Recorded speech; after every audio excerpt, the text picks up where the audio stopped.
Yes. The Leaf Spring Army sends its regards.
Hello, everyone. I'm the Enforcer, and I'm accompanied by Enforcer Matt.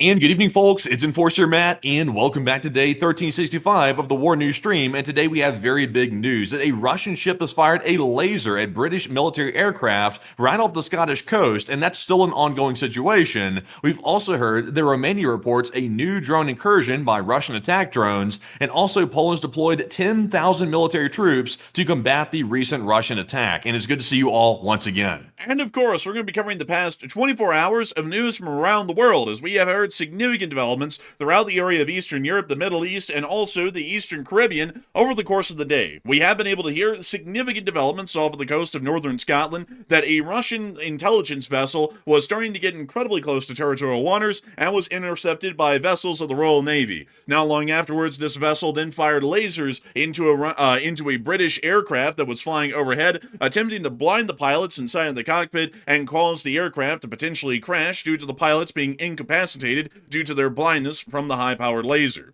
Meanwhile, Poland has now declared that they will be deploying 10,000 troops to protect critical infrastructure, while the Polish government has now accused Russia of a direct armed attack on their soil and has also declared the Russian Federation to be a state sponsor of terrorism. At the same time, the Foreign Ministry of Poland has also announced that they will be responding to the action by the Russian Federation on the Polish railways in more than diplomatic words alone. They have already closed down the last remaining Russian consulate within Gdansk today in Poland, which has been responded to by the Russian Federation as a complete collapse of diplomatic relations with the Republic of Poland. Meanwhile, in the Republic of Romania, a Russian drone was violating its airspace overnight, with multiple aircraft scrambled from Coglasanu and multiple air bases throughout Romania to attempt to intercept and shoot down the drone if it continued to fly deeper within Romanian airspace.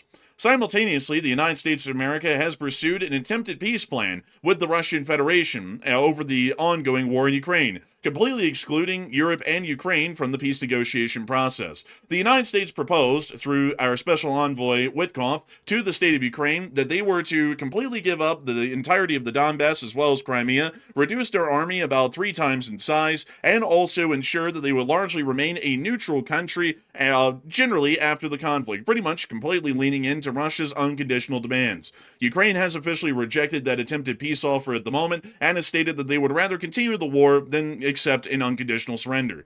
Meanwhile, the Ukrainian armed forces did conduct significant attacks onto the Russian Federation's soil overnight, hitting significant refineries within Ilysk in the Krasnodar Krai region, and also knocking out a critical power plant within the Ryazan Oblast, just south of Moscow. The Ukrainian armed forces have also been seen to be inflicting incredibly high casualties and losses onto the Russian Federation's armed forces along most areas of the active front line, with the Russian Federation's army making limited to no advances over most of those areas of the active front currently, especially Kupiansk, Pokrovsk, and Mirnorad. Inside of the Middle East, we have also heard that the Islamic Republic of Iran has apparently hosted a Venezuelan aircraft today, which took off from the Republic of Venezuela and flew non-stop to Tehran today for unknown reasons. Meanwhile, the Islamic Republic of Tehran is now suspected and alleged to have sent nuclear scientists into the Russian Federation to learn about dual-purpose nuclear technology that could be used for nuclear power in peaceful nuclear technologies and also those of war. Outside of that, we have also heard that the United States of America is continuing their escalations against the Republic of Venezuela, with continued military exercises being conducted by the U.S. Southcom Command near to the area of Trinidad and Tobago, involving the 22nd MEU and the Iwo Jima Amphibious Ready Group. The Republic of Venezuela is continuing to make statements that they would like to negotiate with the United States, and the United States Secretary of State has stated that the time for negotiations is completely over, and the United States will not entertain any concept of talks with the Republic of Venezuela. This comes only 2 days after the President of the United States stated that we were not going to strike Venezuela because we were going to be conducting talks with Venezuela. Afterwards, we also saw that a major petrochemical plant did explode and catch on fire near to the area of Barcelona within Venezuela, and it's unknown exactly why that happened at the moment. We have a major amount of news to cover around the world, and some of these are just the largest topics that we have at the moment. But do not fret. We have a significant and major amount of news to cover over the past 24 hours alone. It is a huge amount, and I gotta say that today has once again been another major day in news, especially for Russian escalations against NATO states, which is an endless ongoing theme of at least the past few months, and it seems that we are continuing to be seeing that sort of a story unfolding well on into the future. And so, of course, everyone, we will be getting on into our largest stories of the night and work our way on down into the smaller ones as we make our way through the news tonight. And moving on into our largest and most important story, we will be moving into the NATO alliance as a whole and all of the actions that would have transpired over the course of the day due to hostile actions by the Russian Federation, a terrorist state, against NATO allies and nations that are within the North Atlantic Treaty Organization. Moving us first and foremost into Poland, we have been able to hear that the Polish government has responded quite poorly to the Russian Federation's direct explosion that was conducted on the Warsaw-Lublin main line just yesterday. Polish authorities have now directly stated that they are accusing the Russian Federation of terrorism. According to the Foreign Minister Radoslaw Sikorski, he has stated that the decision comes in response to railway sabotage that Polish authorities directly link to the Russian FSB. The Foreign Minister called the incident an act of terrorism by Russia. Poland will now have only one remaining Russian diplomatic mission, the embassy in Warsaw. All Russian consulates in Krakow, Poznan, and the last one in Gdansk have been closed. Sikorski also said that Poland would respond to the sabotage not only diplomatically, but did not reveal any further details about the extra diplomatic actions that will be conducted by the Republic of Poland. After that statement was made, the Polish authorities immediately closed the Russian consulate inside of Gdansk. This is the picture of the consulate right here. The Polish authorities believe that Russian consulates are being used to coordinate and facilitate sabotage and other forms of espionage activities by the Russian Federation within the Republic of Poland's territory. And now, as of today, only the Russian embassy within Warsaw, Poland will be open and operational. All other consulates, including the one in Gdansk, have now been officially closed. The Kremlin spokesperson, Dmitry Peskov, aka the Rat, made a statement directly after the closure of the consulate, saying that relations between Moscow and Warsaw have completely degraded after Poland's decision to close the Russian consulate general in Gdansk. Outside of that, the Polish have now taken further actions in response to the Russian Federation and have expounded on, at least for now, the statement that the foreign minister made, stating that they would be responding further than just a diplomatic response alone. Poland has now announced that they will be mobilizing 10,000 armed soldiers inside of the Republic of Poland to defend and protect critical infrastructure throughout the country. 10,000 men is quite a significant number. The Polish armed forces is a force of about 200,000 strong, meaning that this number here is representative of about 5% of the entirety of the Polish armed forces, which has been mobilized over the day to be able to defend critical infrastructure throughout the country. They are going to be tasked primarily with securing railway lines and other railroads throughout the area of the Republic of Poland to ensure that attacks by Russian operatives within the country will decrease, hopefully, in volume. Outside of that, we have been able to hear further south and near to the area of the Ukrainian-Romanian border that another airspace violation was conducted by the Russian Federation against the Romanian Republic, a NATO state, overnight as well. Multiple aircraft, including 2 German Eurofighter Typhoons and a pair of Romanian F-16s, were scrambled in the morning from Mihail Coglasanu and Campiatuzi air bases in Romania after a Russian one-way attack drone violated Romanian airspace during today's attack on Ukraine. The drone initially entered Romania and flew through 8 kilometers between Periprava and Chilia Veche in the Tulcea County before crossing back into Ukraine, then into Moldova, before finally re-entering Romania and heading towards Foltesti in Galati, where its radar signal was lost by the Romanian Air Force, and the drone has not been found since then, meaning that the last time the drone... That's a very fascinating thing right there, because notice it said it went 8 kilometers into Romanian territory in Tulcea County. Then it went around their airspace a little bit, and then it went back into Ukraine, then through Moldova, and then right back into Romania. So it sounds to me, based on that description, that the Russian drone essentially took evasive actions when it saw these Romanian fighter jets in the air. It took evasive action and went back into multiple different countries before re-entering Romania, which to me indicates intent. That sounds like intent behind that. That does not sound like one just went errant into Romania. It sounds like maybe it was being piloted intentionally straight into their territory. And also, how did Romania lose it? They had fighter jets, multiple fighter jets in the air. How did they lose that over their own airspace? It's not like it's a massive area. That's a great question, and we do not know why they lost radar contact with the drone and have been unable to find it since then. But to show you all a little bit of the flight path that we would understand at the moment, the drone apparently flew over the area of the Black Sea for some undetermined period of time before it made it towards the area of the Danube River Delta, which is this larger dark green area that y'all are seeing on the map right here. It apparently crossed over into the Ukrainian coastline within this area, flew over the Ukrainian town of Vilakove, which y'all can see right here, which is an incredibly small port city along the Danube River, and then immediately flew across the Danube over the small town of Periprava, which is occupied by several hundred Romanians.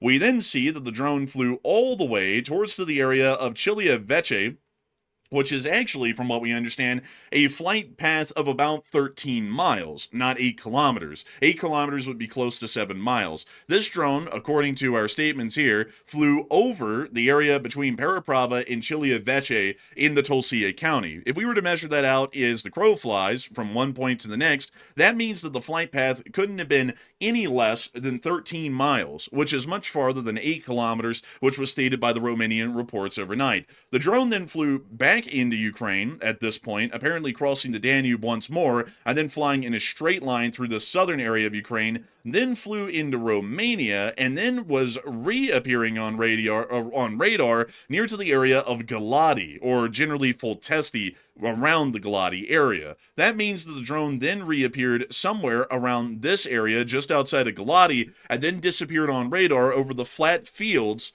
and plains around the city of Galati directly on the Danube River. This means that this drone had a flight time that was recorded and documented by Romanian Air Defense in terms of miles of at least 15 miles through Romanian or NATO airspace. That is a significant airspace violation. This is actually the longest distance airspace violation by a Russian drone that we've seen so far inside of Romania. There have been longer range drone penetrations by the Russians inside of Poland, but this is the longest one that we've seen so far inside of Romania. Romania has not made an official statement at this moment about the drone incursions, rather than the statement that we have right here, and they have not condemned the action, nor have they pledged any form of response, at least in terms of air defense. defense. Still, a lot of people are talking about, more so, the Polish response that has been made today to the explosion that happened directly on the Polish railways, in which the Polish foreign minister, Radoslaw Sikorski, made it incredibly clear that they would be responding not just diplomatically, but with action, and the Polish government has approved the mobilization of 10,000 troops of the Polish armed forces to patrol and protect Polish railways, Polish state railways, throughout the entirety of the nation. And Matthew, what are people thinking about that action at the moment, and what are you thinking about it as well? All right. So today we have a total of 3 Russian aggressions against NATO states to talk about. We've talked about the Polish one and we talked about the Romanian one. So real quick, let's take a look at the Polish one for just a second. We saw that Poland deployed 10,000 troops today and also closed all of the Russian consulates, which are basically diplomatic outposts of the Russian government inside of Poland, following the Warsaw Railway attack that we saw yesterday, or the day before actually. And what are your thoughts? 59% said that's a solid response, while 23% said that's a weak response, and 12% said that's really all that's realistic that Poland can do. And I would say personally, I did see a lot of criticism that maybe this was weak on behalf of Poland today, but in my opinion, I think it is a solid response. A deployment of 10,000 troops, that is no small feat. That's a very big deployment. So that is sending a message, and also closing the Romanian Russian consulates, that's also a very big message as well. And we did hear from the rat today, Peskov, the Kremlin spokesperson. He's not happy about that whatsoever. So I would say that's pretty much all Poland can do, and it's not like Poland can launch an attack on Russia. That would be a little bit too extreme. So this is about as far as they can go realistically, in my personal opinion. I think this is a pretty good response. So I'm with the 59%. But Enforcer, what say you? I would have to say that it is a fairly solid response, but I think that more could be done by the whole of the NATO alliance, considering that this was an armed attack on Polish territory. This is paramount to a direct act of war at this point that the Russians conducted on Polish soil. And while it's a good idea to deploy troops to try and defend the greater railroad infrastructure of the state of Poland, I do believe that more should be done to face down the Russian threat, considering that our responses have been lackluster up till this point with the ongoing drone incursions and now this action as well, along with multiple Russian airspace violations that have been conducted in the past. And we are seeing that they are continuing to escalate their actions from this point onwards. While this is a good action as a beginning, there should be more to be done. The Russians are going to continue to conduct these actions, whether or not there are Polish soldiers patrolling the railways or not. What we are showing them right now is that they can do anything at this point, and we will continue to respond without conducting a direct action against the Russians themselves or threatening a direct action against the Russian Federation. If the Polish do not conduct any sort of a militaristic or martial action directly against the Russian Federation's forces in Kaliningrad or Belarus, at least in armed showdown, I would say that this is going to most likely entice the Russians to continue these attacks, considering that our responses are always, even at this point, somewhat passive. That's my general opinion. I would say that this is a good move for now, but it needs to be followed along with even further actions by the Republic of Poland and also the NATO alliance at large, because we have seen that the Russian Federation didn't just stop at blowing up a Polish railway just a couple of days ago. Moving us north to Scotland and into the United Kingdom, we have also heard of additional actions that happened today in between a Russian intelligence ship or a spy vessel and the Royal Navy and Royal Air Force, which were also present within the area. Photos of the confrontation emerged showing the RAF taking pictures of the Russian spy ship as it was traveling just north of Scotland, with a Royal Navy, what appears to be a frigate, following in close proximity to the spy ship. We can see the frigate getting incredibly close to the spy ship in several pictures, and not long after these pictures were taken, this Russian spy ship actually directly attacked the British aircraft by shining a laser directly into the cockpit of the plane and attempting to blind the pilots and lead to the aircraft crashing due to the fact that the pilots will hopefully be incapacitated and blinded by the laser that was fired directly at the aircraft. The British Ministry of Defense and the Defense Secretary John Healey made a direct statement on this ongoing situation and stated that the Russian Navy vessel fired laser weapons on British airmen off of the Scottish coast. Unfortunately, I cannot show the clip. It's copyrighted, but if you would like to watch the audio and video of the Defense Secretary of the UK making that statement, the link is in the description below to the map, and you can click on the link that we have within the Northern Scotland area to be able to go and listen to the statement directly. The UK Defense Secretary made it incredibly clear that this action is deeply dangerous, and he did state that this such action is once again incredibly provocative by the Russian Federation. We did get to understand that this Russian spy vessel is once again of a very typical variety. As a matter of fact, a similar class of vessel was actually seen off of the coast of Hawaii not too long ago and was intercepted by the United States Coast Guard within that area. These vessels are believed to generally attempt to tap into or listen into radio and internet or broadband communications that are made in between one government agency of the United Kingdom and the other, or international communications between multiple different nations within the NATO alliance. These ships are attempting to gather critical intelligence and information for the Russian Federation to get a clearer picture and idea of what NATO leadership is thinking at the moment and what their next plans of action may be. The fact that this ship was going to ensure that its actions were unimpeded to the point that it was potentially attempting to down a British jet today by blinding the pilots with a high-powered laser is once again giving us an idea that the Russians are an incredibly hostile nation and are once again conducting what can only be described at this point as attacks against NATO, not only on their soil in Poland on the railways, not only in Romania against their skies, but even against the Royal Air Force itself, which was conducting a patrol within international waters, which is entirely legal under international maritime and airspace law. A lot of people have been talking about this incident that happened in the north of the United Kingdom today, off the coast of Scotland, and their thoughts about what this action amounts to that the Russians conducted against the Royal Air Force earlier today. And Matthew, what are people thinking about that, and what are you thinking about that as well? All right, so this news story right here was a whopper today. This was a very big deal. We saw that apparently this Russian spy ship pulled right up to the Scottish coast. It started trying to surveil the undersea cables, according to the UK government. And when the British sent in planes and also naval vessels to basically surveil this Russian spy ship, the Russian ship fired lasers at the British pilots, trying to blind them, so presumably so they would crash. That's the only reason you pretty much fire a laser at a pilot, is if you're trying to obstruct their vision, and therefore they can't see, and they probably crashed their plane. So what are your thoughts about that? It looks like 60% said this is a direct act of war, while 29% said it's merely an escalation, and 6% said this is not a big deal at all. So in my opinion, first of all, it's an escalation just for the Russian ship to be right off the Scottish coast. That's an escalation in itself, and it's the second time this year we've seen that same Russian ship lurking around the Scottish coast. But it's, in my opinion, it's an act of war to fire a laser at a British pilot that's literally surveilling their airspace.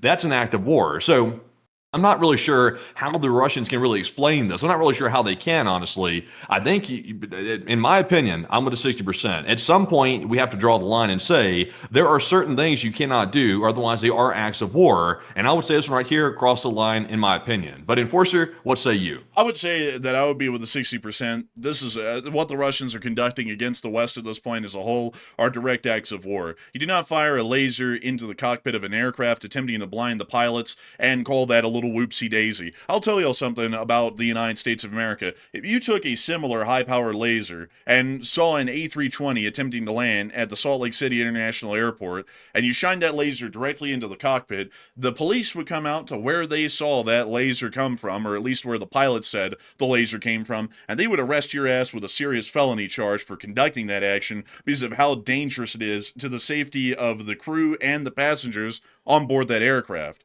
Conducting an action like that at sea against a Royal Air Force aircraft is an act of war. That is practically attempting through an indirect mean to take the plane down without directly shooting it down with a surface-to-air missile or some other form of a flat cannon. That's generally what they were trying to do. And that would clearly indicate, if the Polish action didn't, that the Russian Federation is pretty much conducting attacks at this point against NATO in an attempt to largely force us into a conflict with them. And if that's what they want, that's what they should get. They should get a war at this point. I'll be entirely honest with y'all. I am absolutely sick and tired of watching the Russian Federation put people's lives at stake in NATO and continue to threaten everyone in the world with impending death like a terrorist state, and they get away with it every single day. everyone acts like it's no big deal. And some people like to act like it's no big deal at all in the government, which is absolutely ridiculous, considering that if they were on that plane and they were the pilot and they were the one getting blinded, I don't really think they'd find that to be a small deal. And I don't really think they'd find it to be a small deal if they were one of the passengers on that Polish train that almost got derailed when the Russians blew up the railroad that it was traveling over just minutes earlier. And I don't think anyone would find it a small deal when one of those drones that's flying over NATO right now gets sucked up into a jet engine of an aircraft taking off and kills a couple of dozen or a couple of hundred people when that aircraft crashes. I don't really think a lot of the leadership here in NATO would find that a little deal if they were the one who was dying in the middle of a plane crash or dying in the middle of an aircraft crash or dying in a train, and then they had to go and tell their families, the folks that went and found their burned corpses, that your family died, well, your family member died, unfortunately, because we did nothing and we let the Russians kill your own family members because we were too scared to do anything. And we'll probably not do anything well into the future. That is not the kind of position that we should be taking at this point. Yeah, and could you imagine if the U.S. pulled up a spy ship next to Russia? First of all, that would be probably groundbreaking right there if we did that. Number one, if we pulled a spy ship up literally right next to the Russian coast, that would cause probably hell on earth to break out between the U.S. and Russia. Imagine, though, if the Russians sent out fighter jets or surveillance aircraft to then check on that U.S. vessel, the spy ship, and then the U.S. fired lasers at the Russian plane.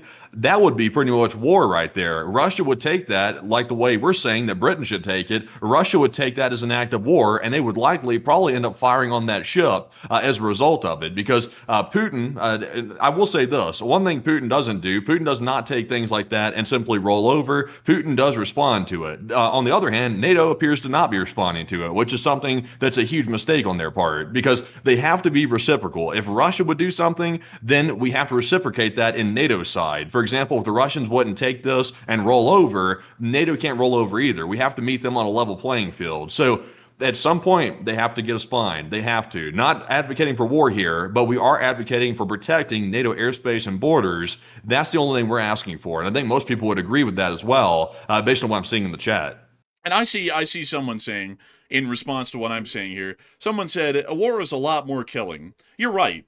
You're right. You're absolutely right. We should avoid war at all costs. So here's my idea. Here's my proposal. Let's reach out to the Russians and we'll tell them, you can gather up 200 people from NATO and line them up on a wall and shoot them every day so that way we avoid a war. And, we'll have it on a lottery system and you could end up being one of those people. How would you like that? That's basically what you're proposing here. We sit back and we're so passive and inactive. We would rather let a couple of our people get killed every day by the Russians to avoid a larger conflict. That is completely absurd. Do you really think of what you're saying right now to the folks who are saying that? Do you think of what you're saying? You're practically saying, I let the Russians kill me and not even fight to defend myself just to avoid a larger conflict. Do you understand how absurdly insane that sounds? That sounds like it's coming from someone who is an absolute wuss and a wimp. Like, if I'm going to die, I'm going to die fighting. I'm not going to let the Russians just kill me and have no fight involved in it at all. I would expect that the nation would at least avenge my death instead of actively letting me get killed and then just go, oh, well, that's the price of peace. It's just a couple of people die every day. That is absolutely insane. Like there's no way you can justify that at all. If anyone in NATO is ever threatened with injury or death by an external state like the Russian Federation, which they've been doing for several days now, we ought to absolutely make it clear we are going to wipe the floor with them. There ought to be no question at all. There ought to be a massive military buildup right now on Kaliningrad, and we ought to make it clear that every single Russian soldier in Kaliningrad will be carried in a casket within the next 2 weeks if this continues. That ought to be our message at this point to the Russian Federation. There should be no games played at all. They are threatening the lives of people here in the West, and we're going to sit here and idly let them keep going until they kill some people.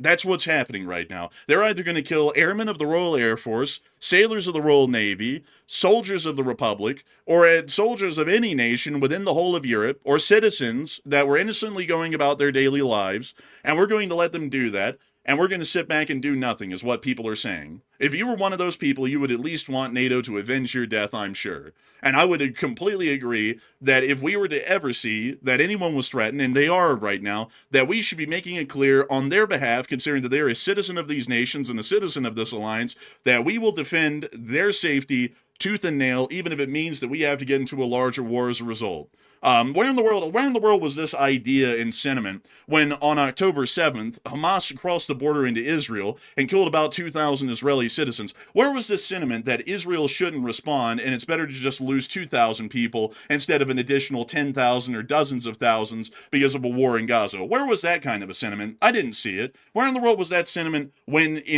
for example, with the Islamic Republic of Iran, or better yet, let's go to another one, with Afghanistan. When the Taliban conducted the attack on 9/11 and killed 2.2 thousand Americans, where in the world was this weak spine sentiment that we shouldn't go and invade Afghanistan because they're harboring the leader of Al-Qaeda, which just conducted the attack on the Twin Towers? Where was that spineless idea that we should do nothing? It wasn't there. We called up the whole of NATO to come to the common defense of the United States and go to war with us in Afghanistan to try and destroy the Taliban, which was harboring bin Laden. There is no way in hell that anyone's ever going to justify to me a weak and spineless approach that doesn't even protect the citizens that vote in the elections for the elected representatives that represent this country and are supposed to defend you if you're threatened with injury or death from a foreign nation.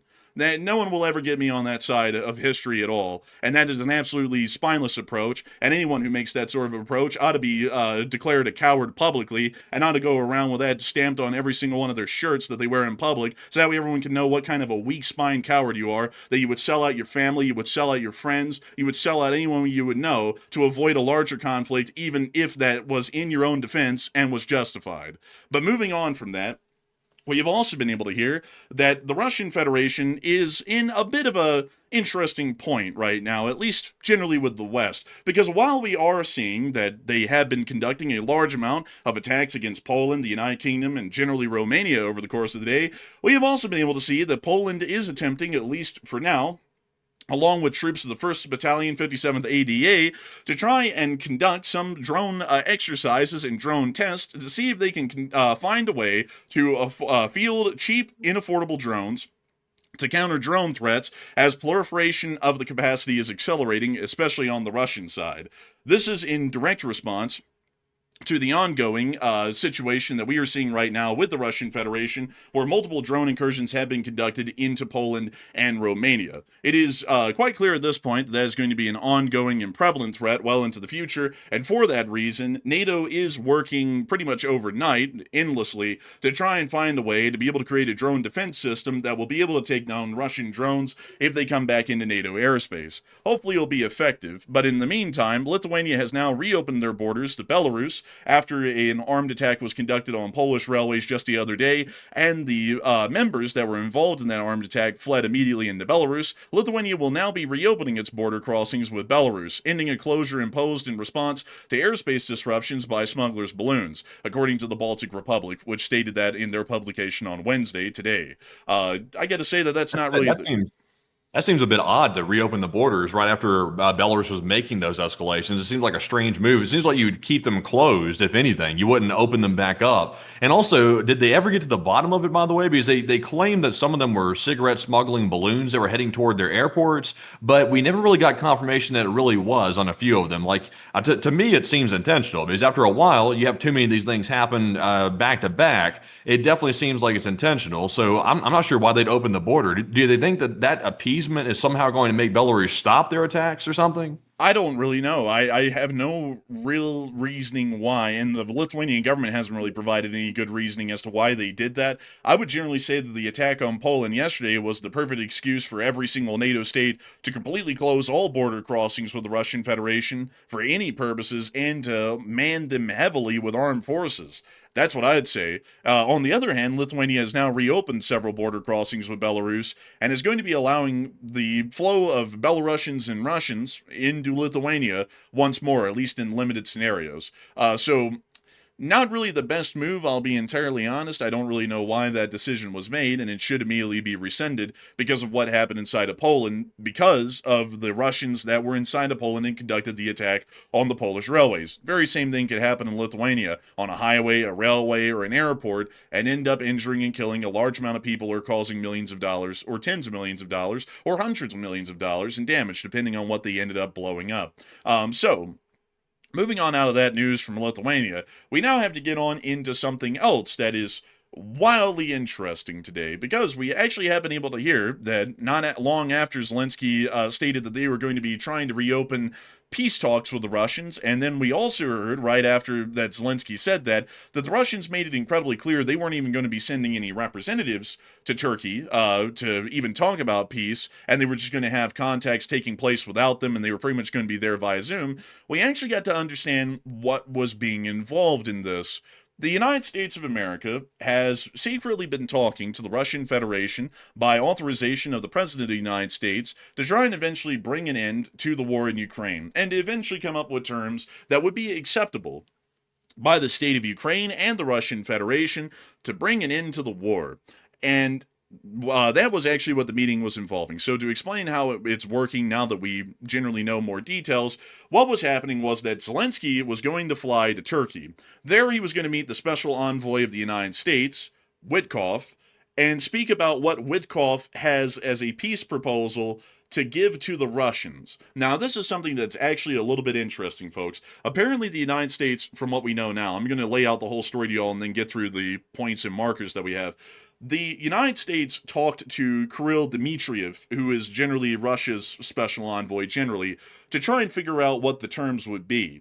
Then Witkoff walked off from that, formulated an entire peace plan on his own, without actually even sending it to the Russians, apparently, and then told Russia and Ukraine, we're actually going to see about hammering out a peace in Ankara, in Turkey, today. And I'm going to fly there, and Zelensky's going to fly there, and then we're just going to tell the Russians whether the Ukrainians accepted this or not via Zoom, and then also tell the Russians what the actual terms were for the peace deal if Zelensky even accepted it. That was apparently how this was going to go. So, first off, we've got to point out the million different errors that happened already there. One, generally everyone that's involved in a possible peace negotiation is supposed to be apprised of the developments and the terms, or possible terms, of a peace negotiation during the process. Apparently, the special envoy of the United States didn't tell Ukraine or Russia until today. Well, they still didn't tell the Russians today, apparently. They just told the Ukrainians what the terms were. So neither the Russians nor the Ukrainians really even had that much of an active involvement in knowing what the peace terms or the peace deal proposal even was, rather than Witkoff. So it was practically done like one of those dating shows where they give out the rose to tell someone to get the hell out, and they did that to the Ukrainians and Russians and let them know the final terms of this proposed peace deal on the very last minute right before the peace negotiation instead of letting everyone know in advance. The other thing that was done that was a little bit unwise, if we want to downplay it a lot, was the very terms that were involved in this peace deal that was proposed by the United States. And I want to make it a little bit clear at the moment, folks, that this peace deal is generally something that has the stamp of approval from everyone involved in the U.S. government in foreign policy currently. So the Secretary of State, the President of the United States, the Special Envoy, and so on. We generally understand that from what we're hearing now, most of them were involved in trying to get this off the ground. So here is what we have at the moment out of Ankara. First, we heard that the peace deal was going to be coming soon. A senior White House official told Dasha Burns that a peace agreement between Russia and Ukraine could come as soon as this week, and likely by the end of the month.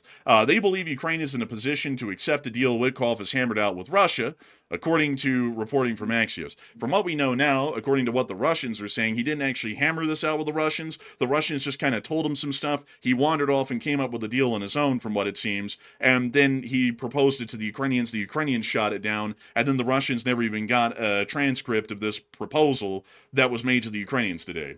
And apparently, according to this White House official, which is unnamed, they stated that they don't even care about the Europeans at all, and the Europeans weren't even involved or talked to about this proposed peace deal. So they were completely thrown out of the process entirely. But yeah, that's kind of interesting there. Also, by the way, I'm not totally sure about where this information came from. I think in the report here they're saying it came from an unnamed White House official. We did see earlier today, I saw a screenshot appearing to show one of the U.S. negotiators. I won't name him by name because I don't have firsthand knowledge of it. But one of the negotiators apparently responded to one of these journalists that did the reporting on this, and it seems like he insinuated that Kirill Dmitriev, who's the Russian negotiator on the Russian side, side. He seemed to insinuate that maybe he had leaked the information, but we have no proof of that. So someone snitched. Clearly, someone snitched to the media to get the story out there. So not totally sure who did it, but the details are really appalling. It's also kind of interesting as well that the U.S. wanted to keep this secret. They didn't want this in the public because I think they know how bad this looks, and they were hoping to push it through and try to force Ukraine to go through with it until it got leaked to the press. So now that people are able to see it, and it's obviously gotten a lot of backlash today, and people are not happy about it. At least most people aren't. So, we then were able to hear later on that the proposed plan actually did have some details to it. And here were the details that we have. Axios now confirmed reporting by the Financial Times about the hastily negotiated ceasefire being decided by White House Special Envoy Steve Witkoff and Russian Envoy Kirill Dmitriev, which would reportedly grant Russia parts of eastern Ukraine it does not currently control and weaken the Ukrainian armed forces, in exchange for a security guarantee by the United States for Ukraine and Europe against future aggression by Russia. So another memorandum. The Ukrainians would give up everything and unconditionally surrender, and also cut their army down to size by a third, well, 2/3 actually, correction, so that way we could get a memorandum by the Russians saying we pinky promise that we'll never invade Ukraine again. The 28-point plan calls for Russia to gain full de facto control over the Donbass in eastern Ukraine, which includes both Luhansk and Donetsk, and would be recognized by the U.S. and other countries, along with Crimea also being officially annexed by the Russian Federation. Though this would not currently be required of Ukraine to recognize that territorial cessation. A Ukrainian official claimed the plan also included limitations on the size of the armed forces of Ukraine and on its arsenal of long-range weapons, including Flamingo cruise missiles and other longer-range weapons like the Storm Shadow, the Scalp-EG, possibly the Taurus if that was ever provided, as well as the ATACMS and others, which would be completely forbidden for the Ukrainians to possess into the future. Witkoff planned to visit Ankara on Wednesday to hold a trilateral meeting with the Ukrainian President Zelensky and Turkish Foreign Minister Hakan Fidan, but officials claimed the meeting was postponed when it became clear that Zelensky was walking back from the understandings reached with Rustem Umerov, Zelensky's national security advisor, who reportedly met with Witkoff last Wednesday in Miami, and is not interested in discussing the current plan. Zelensky instead was traveling to Turkey on Wednesday with another plan drafted with European partners, which U.S. officials say will never be accepted by the Russians. Also, to give you all a little bit of additional detail, the Ukrainians completely rejected the peace proposal as it was given, that I just read out to you all the general terms of. The Ukrainians are not accepting this at all, and have completely shot down the proposed peace idea as it was presented by Witkoff. So, at the moment, we do understand that this was the plan by the United States. Everyone in the U.S. administration currently was on board with this idea from what we know, and that's generally just the people involved in foreign policy at the moment. But all the foreign policy heads, the president, the secretary of state, and the special envoy, all came up with the idea that the best way to end the war and really show the Russians that we mean business is to force the Ukrainians to completely give in to the Russians and give Russia everything that they want. We hardly get anything on our side. And then we get a letter from the Russians signed by Putin, which many of these letters have been done by Putin before, where he pinky promises that he will not start another war in Ukraine again at any point in the future at all, but it's not a ratified treaty, and that can also be shredded up, and the Russians can just reinvade Ukraine at any moment in the future. Also, on top of that, the Ukrainians would have to agree to cut down their army to a maximum size of 300,000 at maximum. They also would have to completely abandon every single long-range weapon that they have, including all of their long-range drones like the Lyuti, all of their cruise missiles like the Flamingo, the ATACMS, the Storm Shadow, the Scalp-EG, so on and so forth. Practically any long-range cruise missile or drone would have to be completely destroyed if the Ukrainians accepted that treaty. So, generally, what this would do, it would perfectly set up the Russians to reinvade Ukraine again. Ukraine would have no long-range strike capabilities at that point if the war started up again, to start hammering Russian refineries and start sending their economy down the tubes immediately. So Russia is pretty much insulated from being destroyed by the Ukrainians directly through armed action at that point. On top of that, the Ukrainians would have a military that's only 300,000 strong at maximum across all branches of service. So that means that the Ukrainian army would most likely only have 200,000 service members, which is close to the number that they had at the beginning of the war in Ukraine, and they would be completely forbidden from increasing the size of the military, even if it became clear that Russia was about to invade their country again. The Ukrainians would also have to give up the remainder of the Donetsk Oblast, which currently the Russians do not control, along with Luhansk, and also give up Crimea entirely. There was nothing spoken about, at least publicly, about whether or not the Ukrainians would have to give up most of Zaporizhia and Kherson as well, although that would generally be assumed to be the case at this point, as the U.S. generally has loved the concept of just freezing the conflict along the current front line most times. But this deal also involves giving additional land to the Russians in Donetsk, which the Russians currently do not control through force of arms. And all of that, so that way we can give all of that to the Russians. I want to make this clear. All of that would be given to the Russians, so that way we could get a promise from the Russians that they wouldn't do it again. Now, this is actually something that we've talked about a million times, that this is literally the modern-day version of the Munich Agreement from 1938, which is where the British and the French pretty much handed over the Sudetenland and pretty much the whole of Czechoslovakia in the long run to the Nazi Germans, because the Nazi Germans started a border war with the Czech Republic, and the British and the French said, in light of wanting to keep the peace, we'll just give over the Sudetenland to the Germans. And then later on, the Germans went on to annex the entirety of what is the modern-day Czech Republic, and then formed Slovakia into a puppet state. So basically, it's the same thing, and I'm sure many of y'all know how that turned out. World War II became the bloodiest and worst conflict that anyone knows of in human history, with at least over 100 million dead at a minimum number for that war alone. And that one started generally with the idea from European officials that were quite naive and stupid, that giving a hostile nation exactly what they want actually makes them stop being a hostile nation that wants everything in the world. So, apparently that's the idea that the U.S. administration currently has at the moment, and they're once again pushing that down the line again. So, I gotta say, folks, it's becoming really hard to be a big fan of the current foreign policy initiatives of this administration. They're incredibly poor. And this is another example of that. But what are people thinking about this current foreign policy initiative, Matthew? And what are you thinking about it as well? All right. So honestly, I was aghast this morning when I heard about this because I was in disbelief for a second. At first, I was like, wait a minute, is this actually the case? Because Russia has outright made a fool out of the U.S. officials in Alaska. And also, Russia has made it perfectly clear they are not willing to bend or even agree to a ceasefire. So I was a bit confused. I was a bit bamboozled this morning when I saw this because allegedly, according to the report, U.S. officials have developed a peace deal, apparently negotiating on a one-sided basis with just Russia, that Ukraine will have to accept because basically Ukraine has no choice, at least in the view of some negotiators. So what are your thoughts? 73% said Zelensky will never accept that, while 12% said Zelensky will be forced to accept, and 10% said it seems like it's overblown. And this is something here that Zelensky will never accept because, for one, Zelensky will be finished politically if he accepts something like this because it's essentially giving up his whole country. That's basically what that's doing because he's going to give up land in the short term, and in the long term, Russia will reinvade once they rearm. So Ukraine would be finished if they agreed to that. It would just simply be a matter of a couple more years, and Ukraine would be Russia's at that point. So Zelensky can't agree to it. I'm to 73%. Also, by the way, I'm not even really sure what type of logic. I'm trying to do this without, getting personal with people, but I'll be honest with you. Witkoff doesn't know what the hell he's doing. That guy needs to be banned from talking to Russia, and he needs to be replaced with somebody else. That guy's out of his league big time. And I don't even know what the hell this stuff is here. I'm not sure if it's his doing, somebody else doing. Whoever negotiated this peace deal that we're hearing about right now through these reports is an idiot.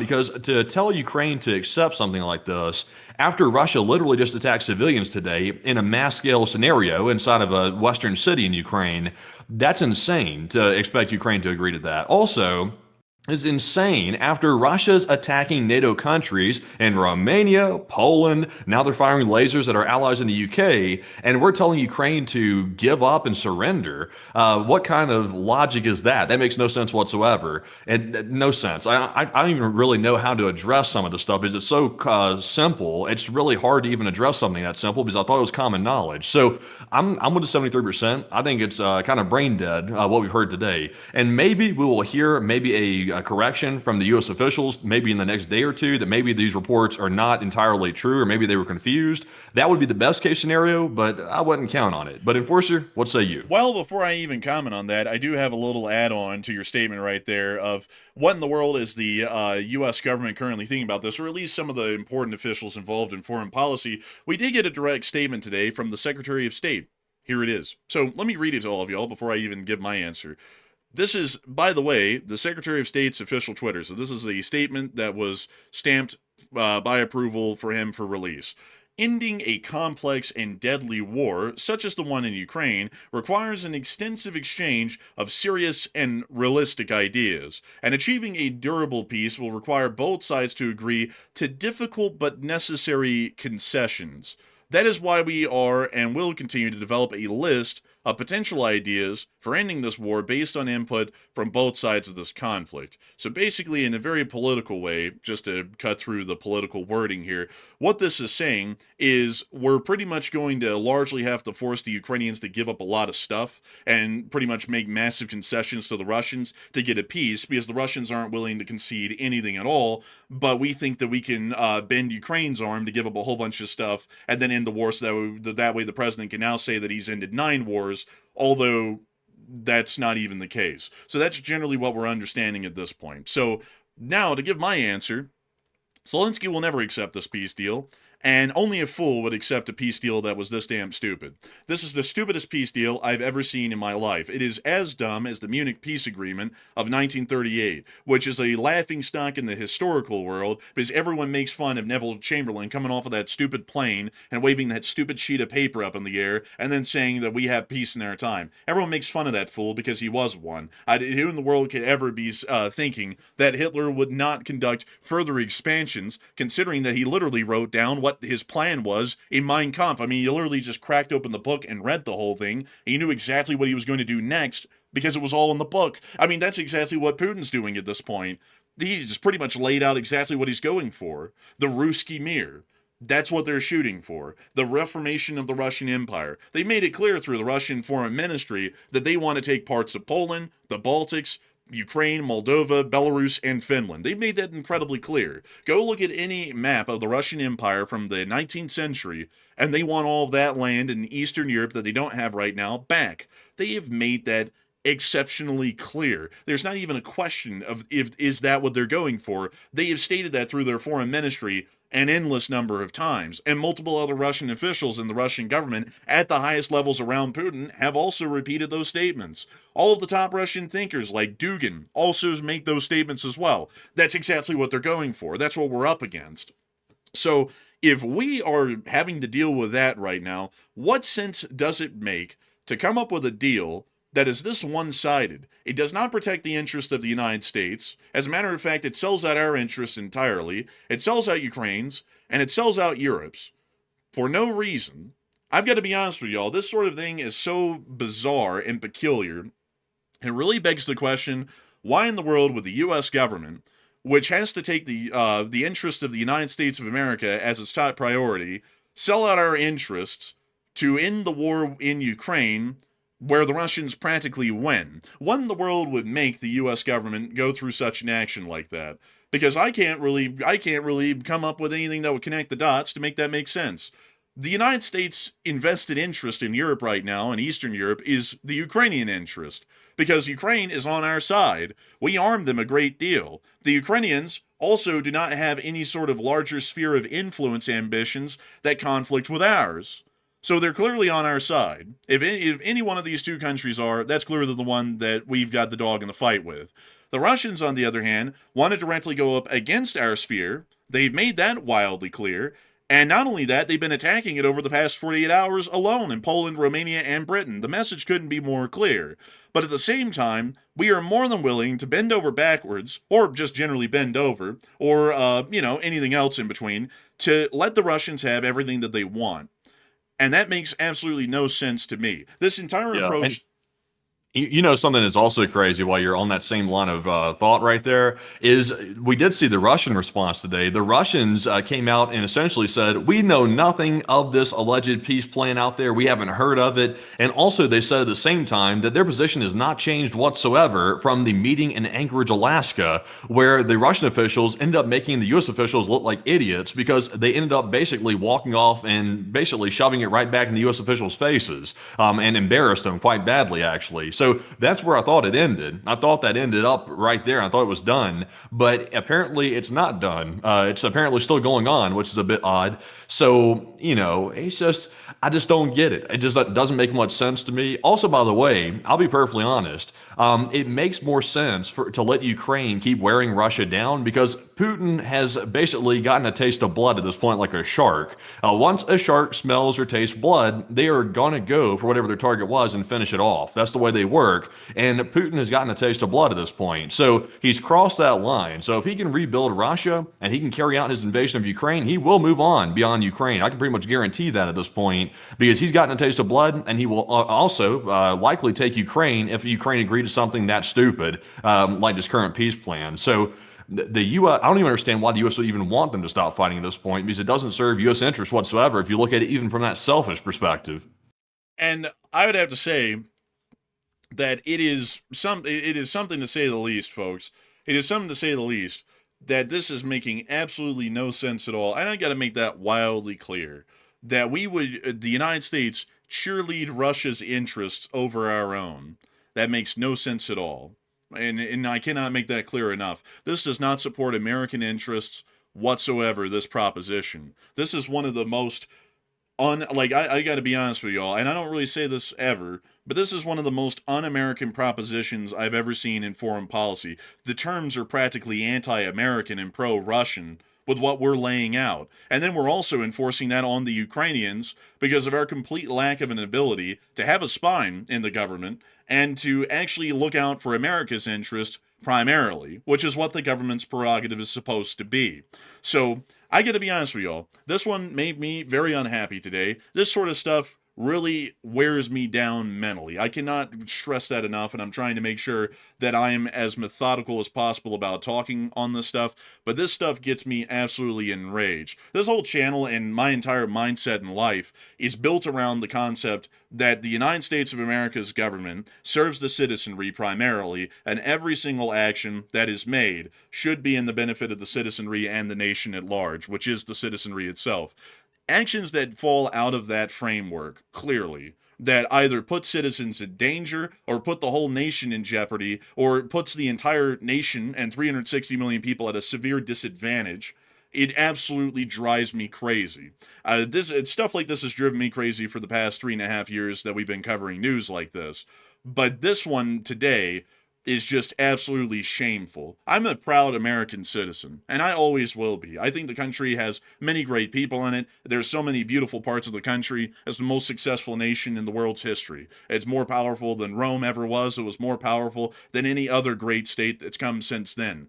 But at the same time, actions like these are a stain on the great history and the great legacy of this republic. And I think that such actions like these have to come from a place of pure stupidity, without they do not support our interest whatsoever.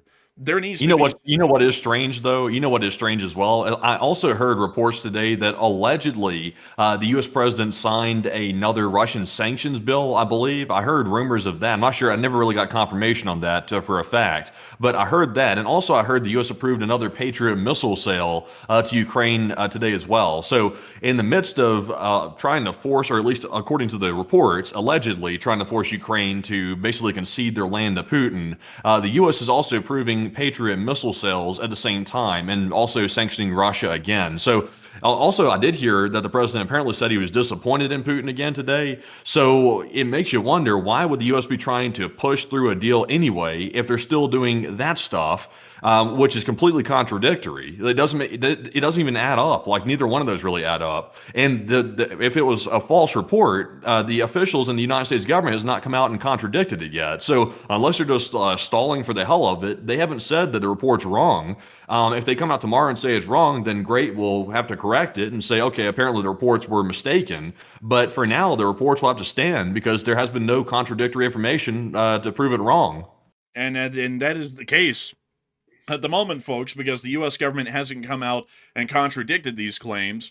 These appear to be accurate claims. And on top of that, folks, there's just so much information that we had yesterday that confirms that this happened. I mean, like, even if the U.S. came out and stated at this point in an official government statement that this did not happen, the fact, and I want to make this clear, the fact that the Russians made a comment on the meeting that was going to happen in Ankara, yesterday through Peskov, and that there would be no Russian representatives there, and also the fact that Zelensky stated yesterday that they were going to be reopening a diplomatic channel to see through the end of the war, possibly, lets us know that this meeting that this what the one in the world's the special envoy's name, Gufanov, what's his name? Kirill, Dmitriev, or Oh are you talking yeah, about Witkoff? Witkoff. That's yeah, Witkoff. But that lets us confirm that he was going to be in Ankara today, or he was in Ankara today, and nobody showed up. That's what we know, because why in the world would Zelensky say that they were reopening the channel just the day before? And also, why in the world would the Russians make a comment that they're not going to be at a meeting if this meeting didn't happen, if the U.S. ever comes out and says that? That gives us confirmation that this was going to happen today, and it completely fell through, and that those were most likely the terms of the peace deal, because Zelensky also completely rejected it, and Ukrainian officials, like some Ukrainian military officials, made it clear that one of the terms was a massive reduction in the size and scale and the abilities of the Ukrainian armed forces at multiple different approaches. So that I confirms wonder to why us that this Russia would did it. want that. I wonder why Russia would want Ukraine to cut its military in half. You know, Russia wants peace. I wonder why they would want Ukraine to basically demilitarize. It seems like a something you really wouldn't advocate for unless you planned on steamrolling Ukraine at a later date. Well, actually, it's not even half. It's not even half. From what I heard, it was actually a reduction of 2/3 in size. So the Ukrainian army post-war would only be a third of the size it is right now. So at maximum, it could only be 300,000 men.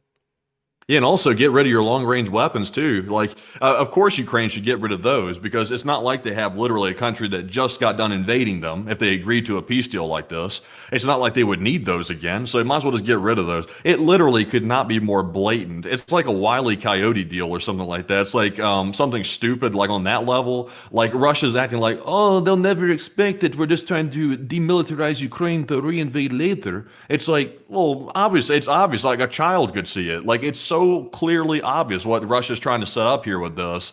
And, you know, what's really sickening, folks, is I think the U.S. officials even know that's the case. I think they know that's what Russia's trying to set up, but it's not really, you know, at the forefront of their decision making right now to really concern themselves with long-term geopolitics. I think they're more concerned with getting a short-term win than they are actually making sure that Ukraine can survive. That's what it seems like, at least for right now. It does seem that way, and I also saw someone say, everyone here acts like on this channel that they don't have millions of lives in their hands. No, I do.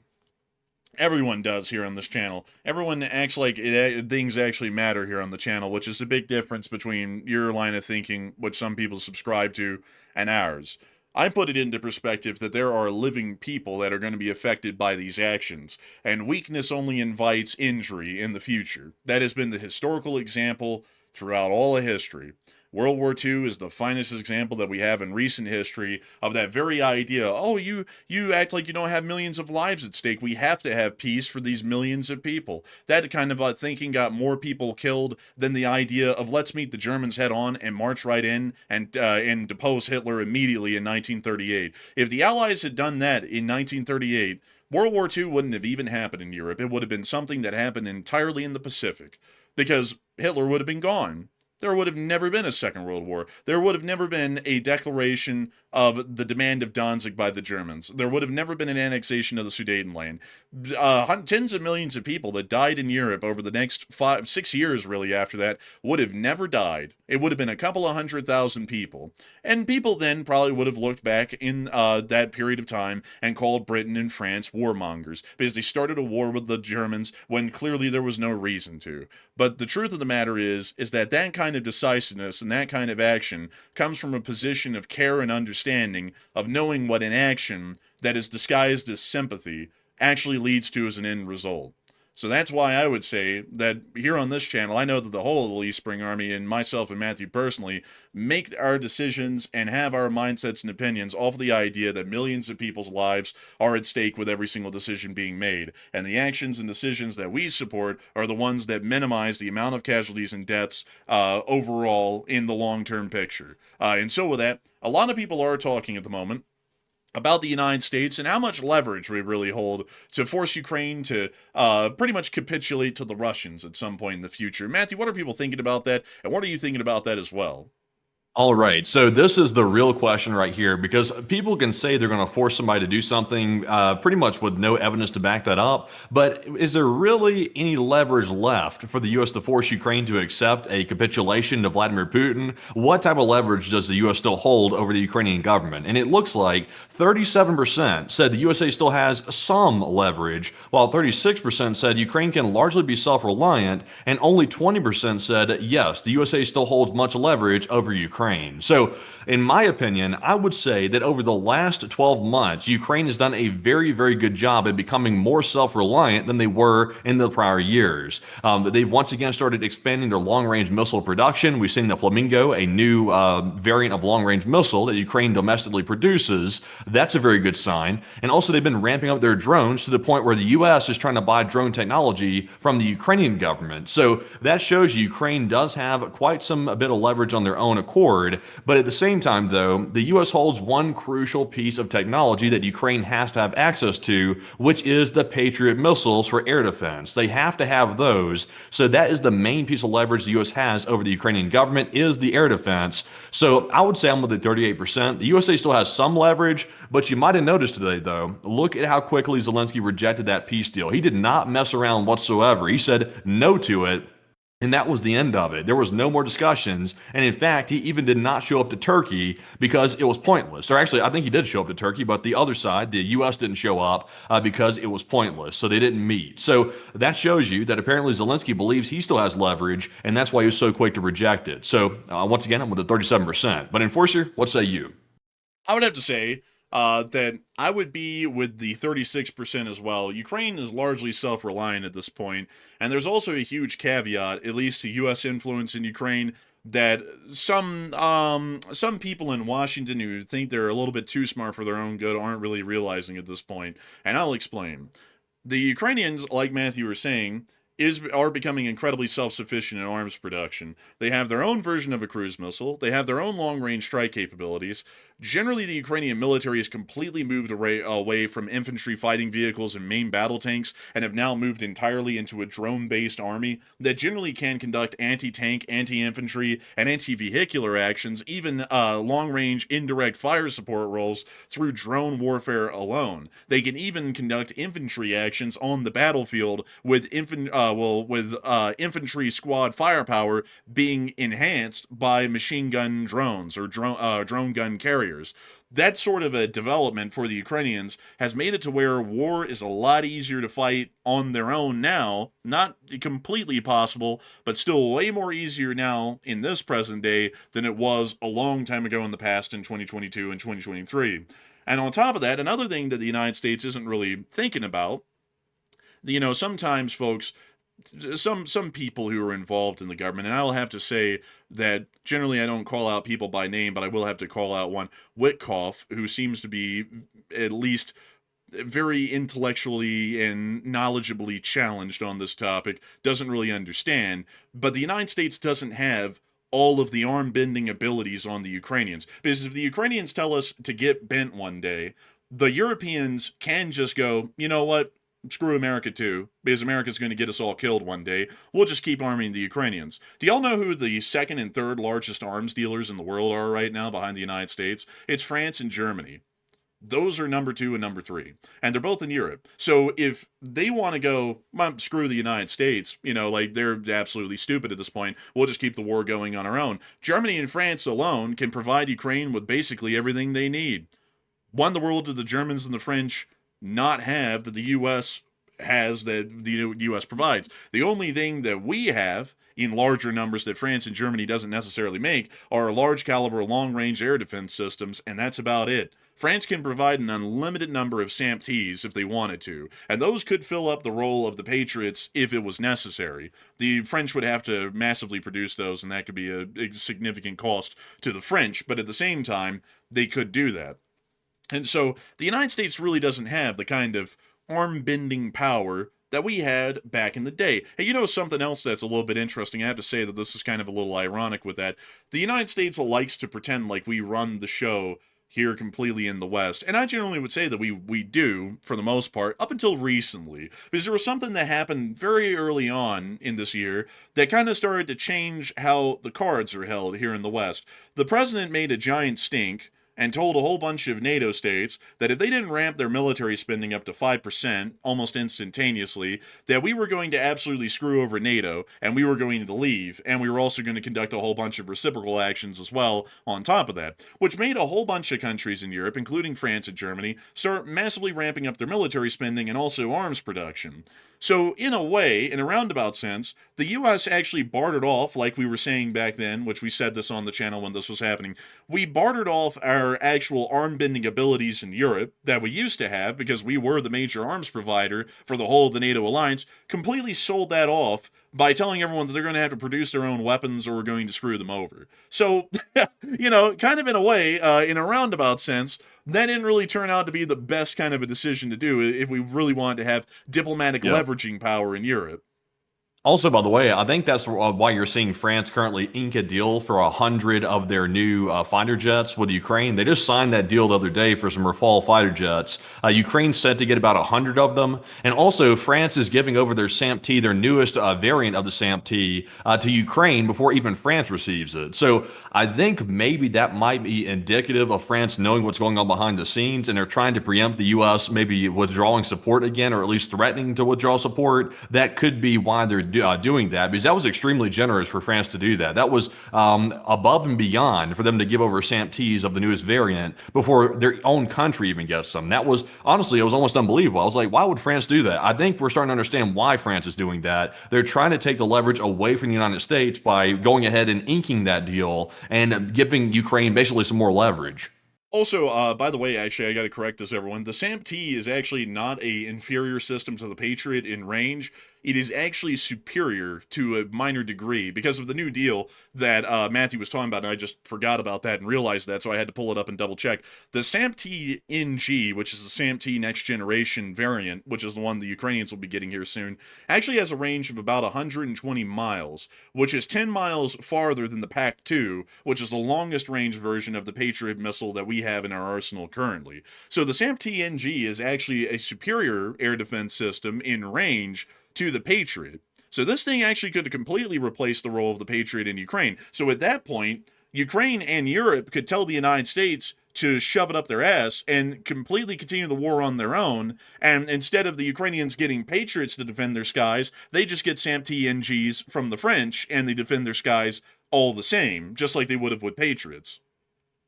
Yeah, I think so. That's honestly a really good move by France. And France, of course, they've been vying in the past. I will say this, Macron's kind of backed off of trying to take over the NATO sphere of influence, essentially. But this move right here is once again positioning France to get more of a role in leading NATO than the U.S. has had in the past, which these days, I will say, it seems like Europe needs to have a bigger say in it because the U.S. is basically trying to hijack the whole operation and control the whole deal, which I'm not really a huge fan of, to be honest, because right now the U.S. is not making the best decisions in geopolitics. So we need somebody to balance it out a little bit to make reasonable, rational decisions. So France appears to be the country stepping up to the plate yet again and making a move like this, which is pretty smart.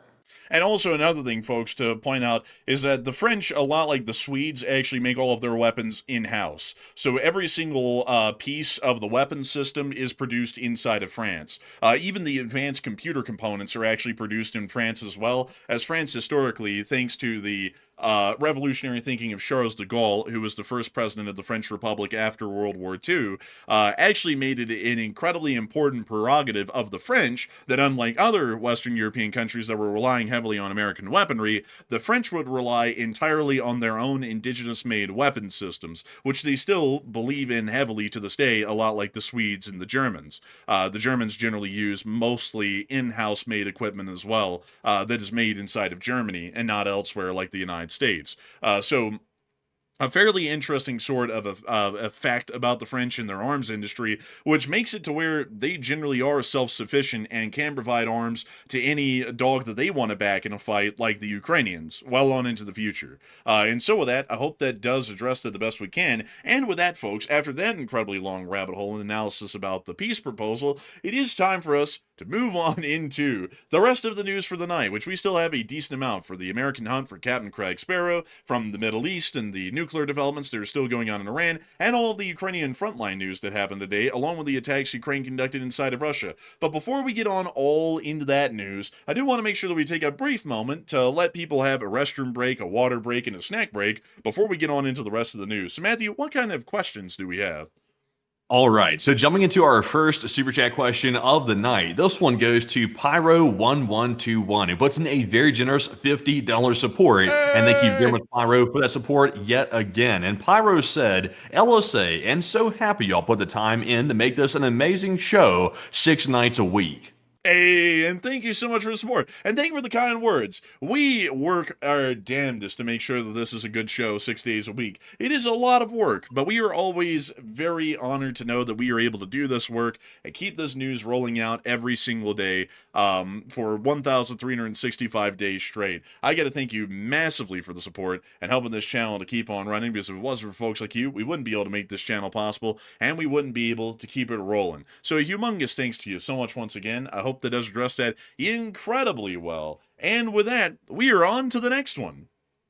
You know, honestly, I got to say, they said, don't take it. They said, don't take it. But thank God I have my Tylenol in hand, because I tell you what, these geopolitical discussions these days give me a headache when it comes to decision making. I will admit, giving me a bit of a headache out here. So they said, don't take it. Only good can happen. Only bad can happen, or something like that. But I said, right now, only good can happen, because this headache needs to go away. But anyways, moving on from that and moving on into our next super chat. This one goes to Pyro yet again, who puts in a $50 support once more. And we do appreciate that. And Pyro said, LSA, LSA, LSA. And LSA.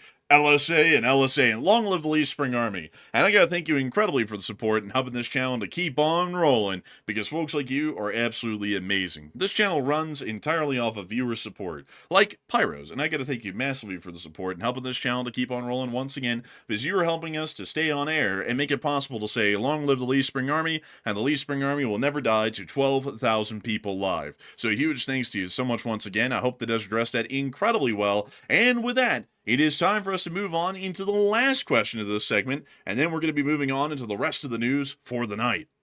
All right, and our last one of this segment goes to Marion Demert, who puts in a $30 support. And thank you very much, Marion, as well, for that generous 30, and we do appreciate that. And Marion said, stay warm, guys, and thank you for keeping us up to date. Hey, and thank you so much for the support, and we will stay warm. We always try and stay warm, and I got to thank you incredibly for that support and helping this channel to keep rolling, because you are helping us to be able to be on air and keep warm at the same time, so we can cover this every single night. I've got to say, it's always wonderful to know that we are able to cover the news to hundreds of thousands of people every single day and millions of people every single month that continue to consider the Enforcer channel to be their primary source of news. I got to thank you so much for being one of those people and supporting this channel and helping it to keep on rolling, because you help us to be able to continue the kind of news coverage that really not a lot of other people do out there on the internet, or at least in this particular style. So humongous thanks to you so much once again for the support. I hope that does address that incredibly well. And with that, it's time for us, folks, to move on into the rest of the news for the night, as we still have a huge amount of it to cover. So moving us on into the Caribbean, it's time for us to get to the hunt for Captain Craig Sparrow and his band of 40 thieves in Venezuela, as the United States of America has continued to conduct its military exercises near to the area of Trinidad and Tobago. I'll have to mute the clip here. I'm sure y'all all know it will be copyright-free stock sound effects that are included. But we can see the Marines here boarding what appears to be the MV-22 Osprey, which it is, and then rappelling from the rear of the Osprey off of the deck of the Iwo Jima and down to the elevator to simulate rappelling from an altitude. That's the end of that clip. Apparently budget cuts are hitting the Marines, because they couldn't get the thing airborne to do the rappelling training. They did it on the deck. Honestly, that's just a lot more efficient. I'm just kidding around on that one. But moving on from that, we also were able to continue to hear about the joint exercises being conducted by the U.S. and the Trinidad and Tobago Islands, and we were able to see a clip of some of the Ospreys flying around right here. Man, and there's another one. What was that? That was a little bit of a, the buffeting from the helicopter, a little bit of that stuff like that. I'm doing my best here. We got to have audio. Man, it hardly came through. It sounded like I was like, what in the world? I was like, what That's is the that? busted Lada, or it could be the Osprey. Either one. It's multi-purpose, like flour. Vadim, it's running out of oil. But here's another picture of the Ospreys that were in a part of the exercise, and this was once again happening in Trinidad and Tobago.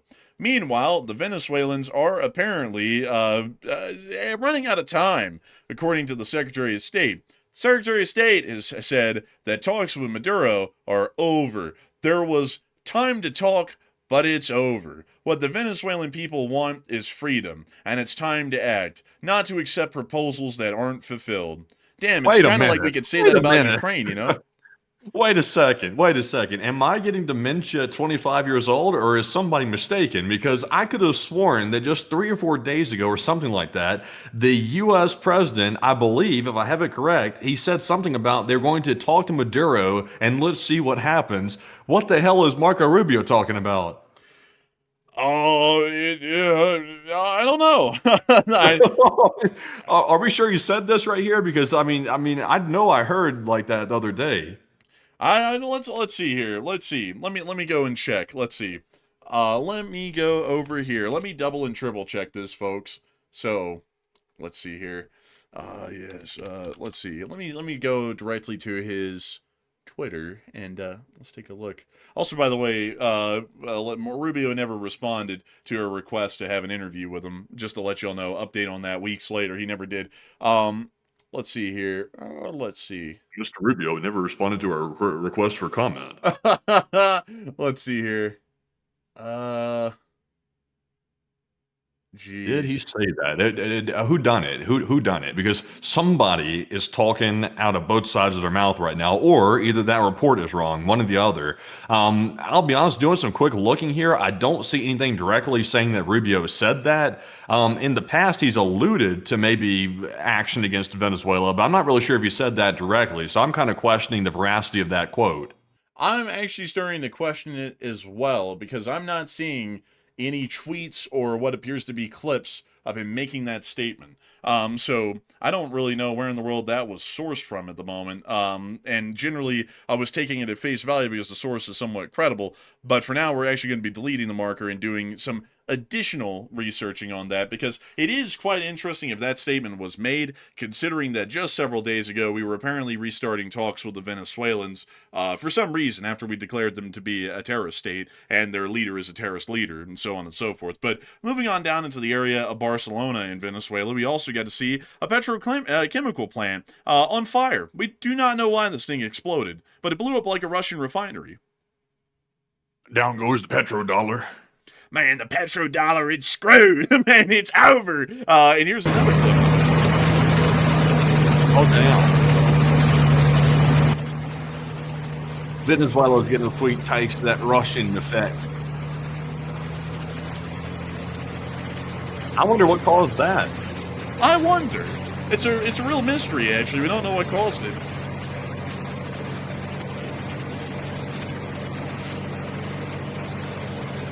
I like how this guy's just slowly backing away, just like very creeping back. Also, man, the engine in this thing kind of sounds a little busted. What? Was that a noise coming from the transmission? Listen to that. What I think is it's the brakes. Man, they need to put some WD-40 on those things. Those things are sounding kind of rough. But moving on out of Venezuela, those are all of the developments that we have in the moment from that area. Not really. Well, also, there is one more thing. It's not really that big of a deal, but the Foreign Ministry of Colombia has now stated that Maduro could leave power without going to prison, and another person could take over the transition and allow elections. Where's he gonna go? Like, where are they proposing that Maduro is gonna flee to? Because there's a $50 million bounty out that the U.S. has on him. So if he leaves and he doesn't have his posse with him and he doesn't have protection like security, then I would imagine that some group's probably going to go nab him and probably hand him over to the United States because they're $50 million. That's attractive to a lot of people, including people in Venezuela. So, me personally, I don't know where he's even going to go if he decided to even leave. I gotta be honest with you, I don't really know either. A little bit weird that that this is a proposal, and once again, I don't really know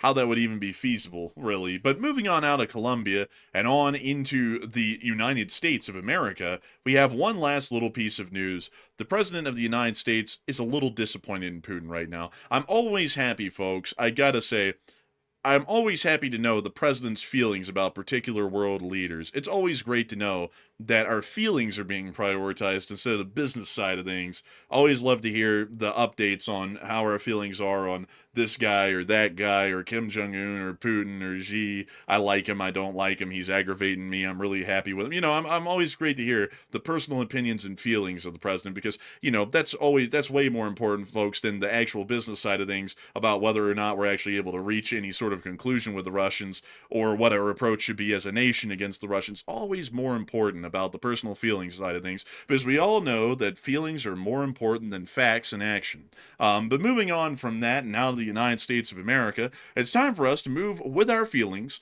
over back to the Middle East because I've been feeling a little bit peculiar about the Iranians, folks.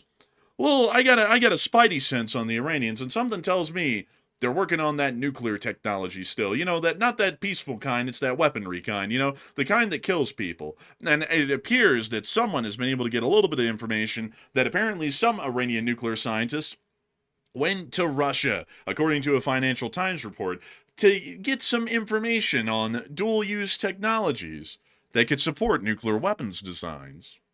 Now, that seems a little interesting right there. Be better not to blow up my nuclear shit. I'm gonna go loco in this bitch.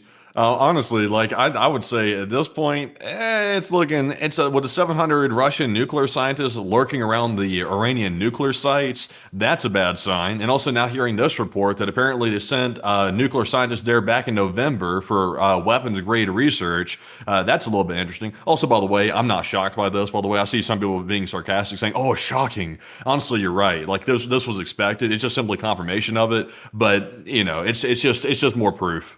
I gotta be honest with y'all, folks. My feelings on the Iranians aren't really that good. And for that reason, something has to be done about that, because feelings are more important than facts. We also got to see that the Venezuelan jet landed in Tehran today. I heard that they were supposed to be offered bottles of water once they exited the plane, but due to the ongoing water rationing, that was refused, and they had to get off the plane thirsty. Thirsting for something, apparently, weapons-wise, I would assume. They flew over in an Airbus A340. So it's a cargo plane from what we know, but we don't know why it flew over there. So we're going to be waiting to see if it flies back to Venezuela. It will, and try and see if we can get some information on what it might be carrying. Moving on out of the Islamic Republic of Iran, it's now time for us to get on up into the war in Ukraine, because there's a lot to talk about here, folks. A lot to talk about. And just at the right time, folks.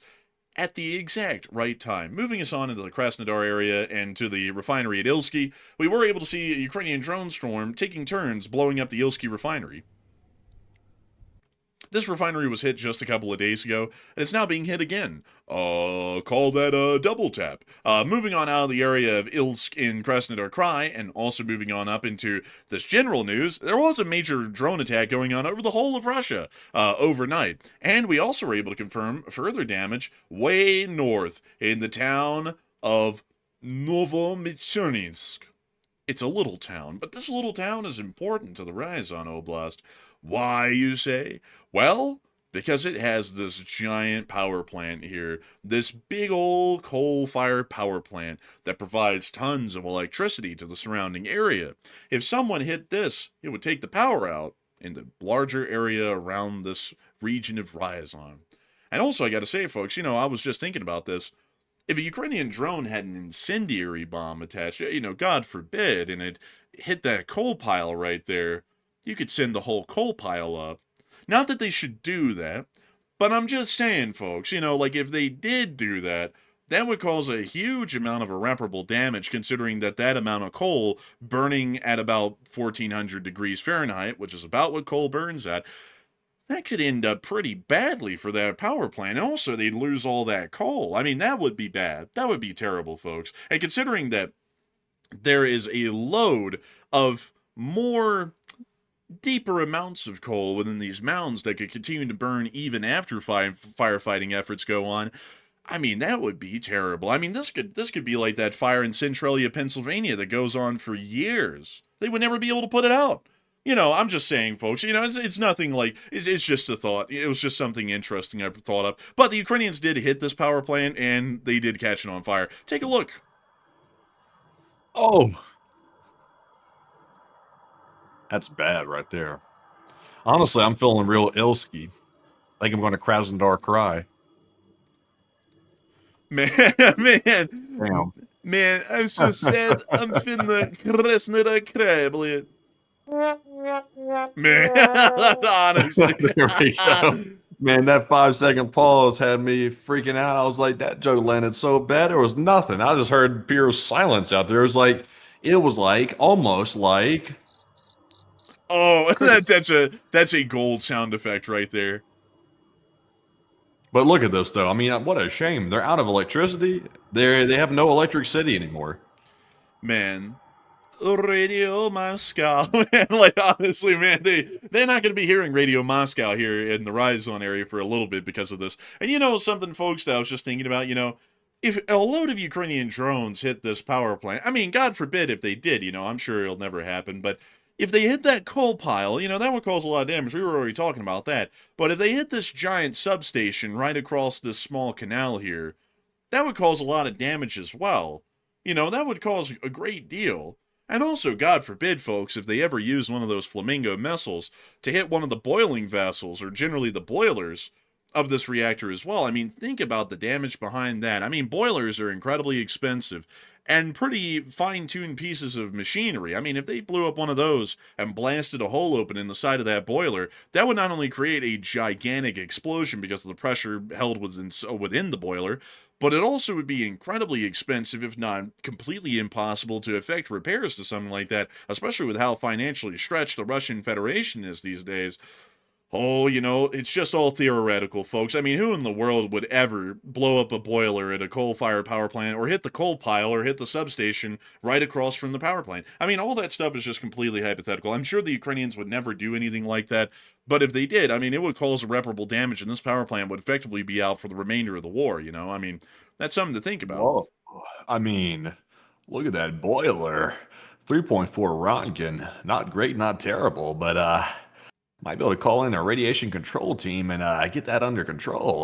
Gotta make sure those boilers stay boiling.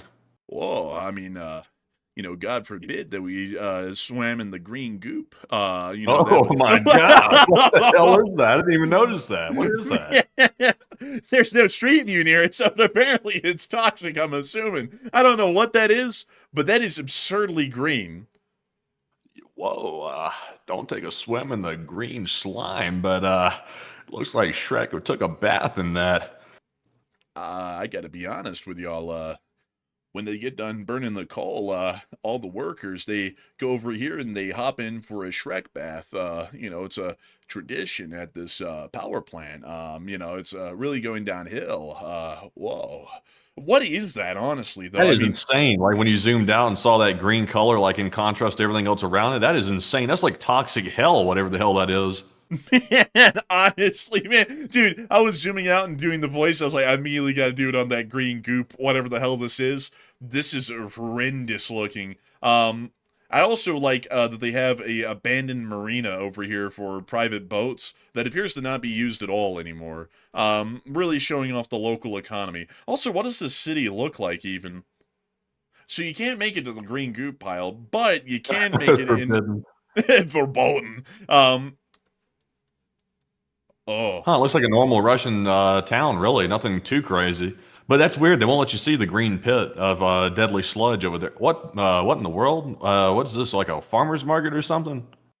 This is a farmer's market Russian style. They just get the egg cartons from that one clip where that guy went, "When I came down," and then they fill them up with vegetables and they go take them for sale. Yeah, this is interesting right here for sure. But I really wish they had a street view of that green goop over there because that's fascinating. I think Putin might have been born out of that. Honestly, I think he might have. And man, when these people go through this farmer's market, they're like, Yes, I would like a lemon that's been thrown around in the effing dirt, please. Like, they're literally sitting on the dirt. Like, they're just, Man, they say you want that dirty lemonade? We got it right here for you. It's literally got dirt. We rolled in it. man. Oh, look, it's the Russian government.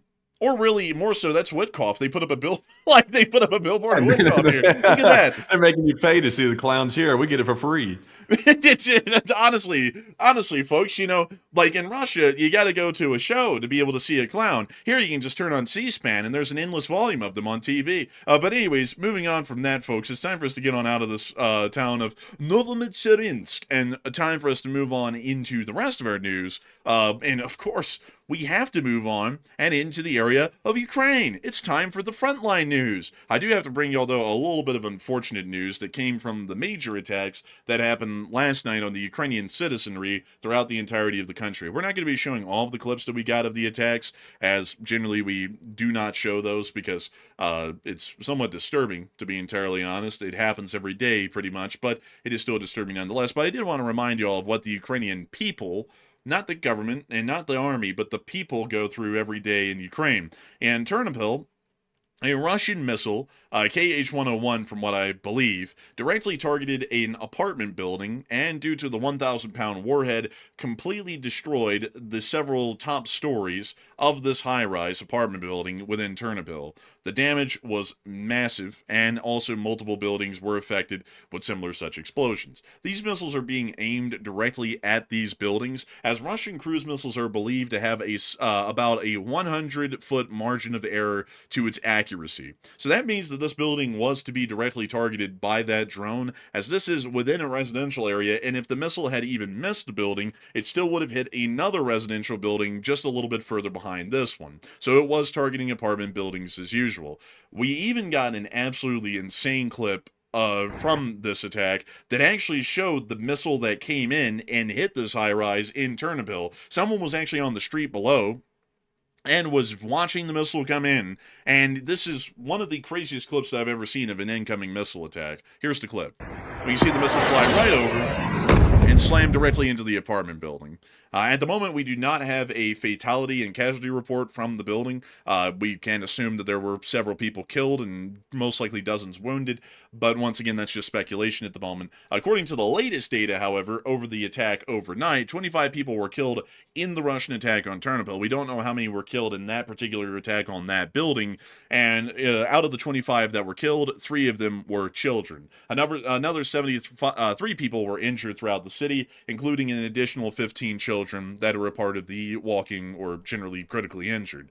So once again, showing us the kind of actions that the Russian Federation is conducting. And remember, folks, I just want to point this out. These are the people that Witkoff says, and generally a decent amount of the U.S. administration are kind of saying at this point, we ought to give everything to at this point just to end the war. Give them everything, but this is the kind of people that we're giving everything to. Just remember that. I just want to point that out. Want to remind you all that that's what appeasement. That's who we're appeasing, are those kind of people that will conduct attacks on civilians to that degree and end up killing 25 people and wounding 73 in a single city. That's just one city, folks. This happened to dozens of Ukrainian cities overnight, including Kyiv.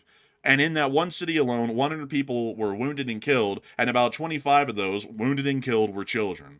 Moving on from that and on into our location unknowns, we also saw a British air defense system that's been provided to Ukraine, the Terrahawk. It actually has a 30mm cannon, which is a radar-guided cannon on the back of the vehicle, and so this is generally a short-range air defense system, but still a very interesting one, and I gotta say, really cool to see. But moving on from that and on into our next bit in the location unknowns, we also got to see this absolutely hard picture of an F-16 Block 15 that is in service with the Ukrainian Air Force. It had 3 external fuel tanks attached, and it also was carrying an entire loadout of 6 AIM-9Ms from what it appears. They may also be AIM-9Xs, we're not exactly sure of the variant, but it's one of the more advanced variants, so it's either the AIM-9M or the AIM-9X. We're not particularly sure which.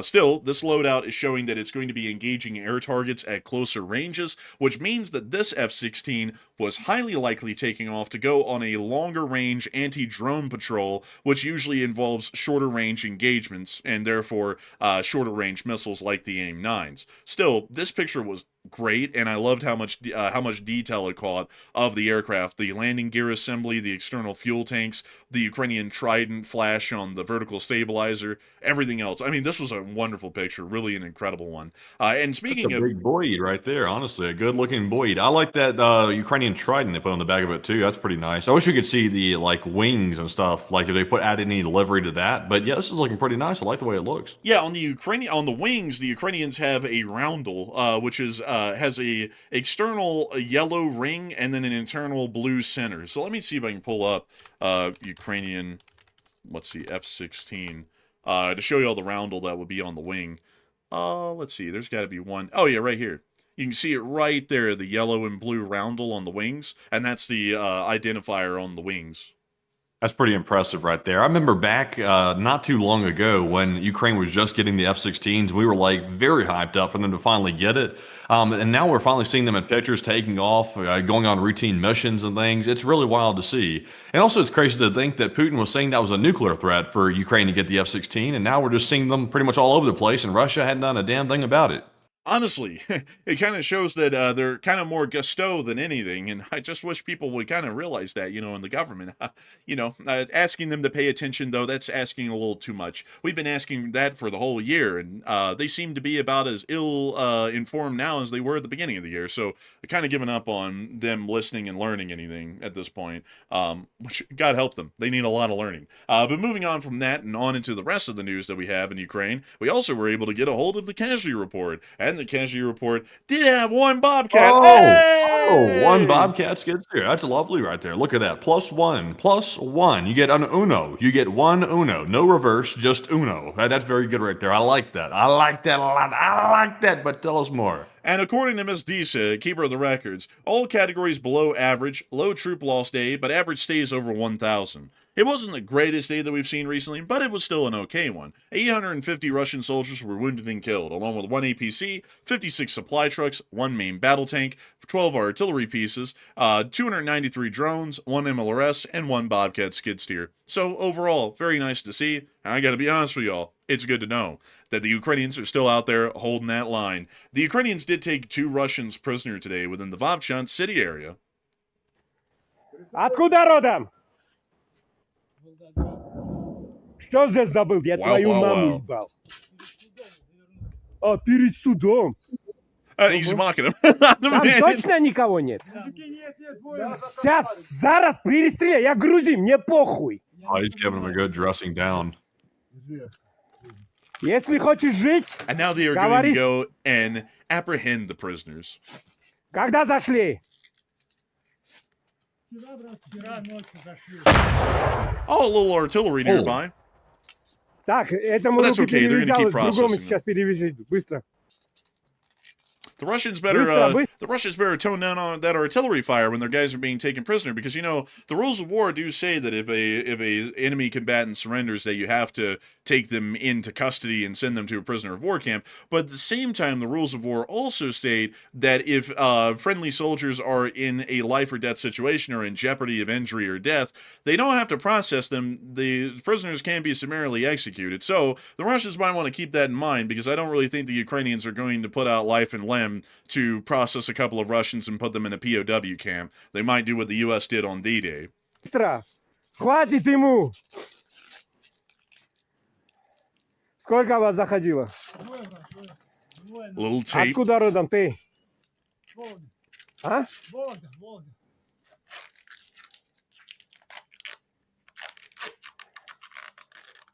В карманах что-нибудь есть? А? They're getting the duct tape special.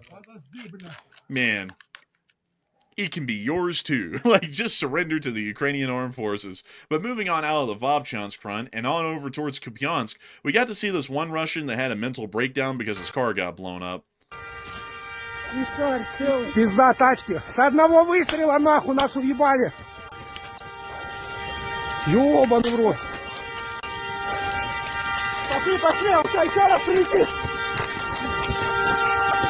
Wow, wasn't a good day for their car. I don't think insurance is going to cover that one. And we also got to see a little clip out of Kupiansk. Take a little gander at this. Oh, wow. Oh, yeah. Oh. time to recuperate and yeah. What is going on out there? What is that? That's an artillery barrage. Wow, some very bright white light coming off of those artillery barrages. Yeah, from what we know, the Russians are getting so enraged. I'm not even kidding, folks. They're getting so enraged that they're making no progress at Kupiansk and Pokrovsk that in Mirnorad, which is on the Pokrovsk front, they're dropping 5,000-pound bombs on the Ukrainians in Mirnorad. And up here in Kupiansk, they're conducting World War II-style mass barrages to just try and soften up the Ukrainian positions enough they might make some progress. So that's showing you all how well the Ukrainians are defending, that the Russians are raging and firing mass artillery barrages like it's the Second World War at them. So, you know, a little bit of an idea of what's going on in Kupiansk at the moment. And crazily enough, y'all wouldn't believe it, the Ukrainians are still holding that city even with that going on top of them. So, pretty impressive stuff, and honestly, it's unbelievable how hard the Ukrainians fight for every inch of ground in their country. But it makes sense considering that it is their country, and every foot of land lost is their very own land that they're losing. Moving further on down the line, and towards the General Svetove-Seversk area, we did get to see the Ukrainian Sky Fury unit of the 54th Brigade taking out some Russians. And they're flying in. As you can see here, they are gracefully gliding into position here, but oh no. Oh, they're trying to make a run for it. These guys are trying to make... Oh, I don't think they're going to succeed. Yeah, they didn't. That was the worst possible position to get caught by a drone. That was like a very bad move. In the middle of an open field. I didn't watch Bambi because, you know, when you go out into the open field, it usually doesn't end well in that cartoon. Man, you know what they did watch? They watched that drive. Like, I'll tell you that. But that's the end of the clip, and very nice to see. Moving on from that and on into the next clip, further on down and in the Lehman front, we also get to see some North Korean MLRSs, which are the Hwachas, basically, getting hit by the Ukrainians. Take a look at this one. Man, you gotta love North Korean military equipment. Truly the most advanced in the world. And they got that one. Ooh. Oh. A little nasty. toasty.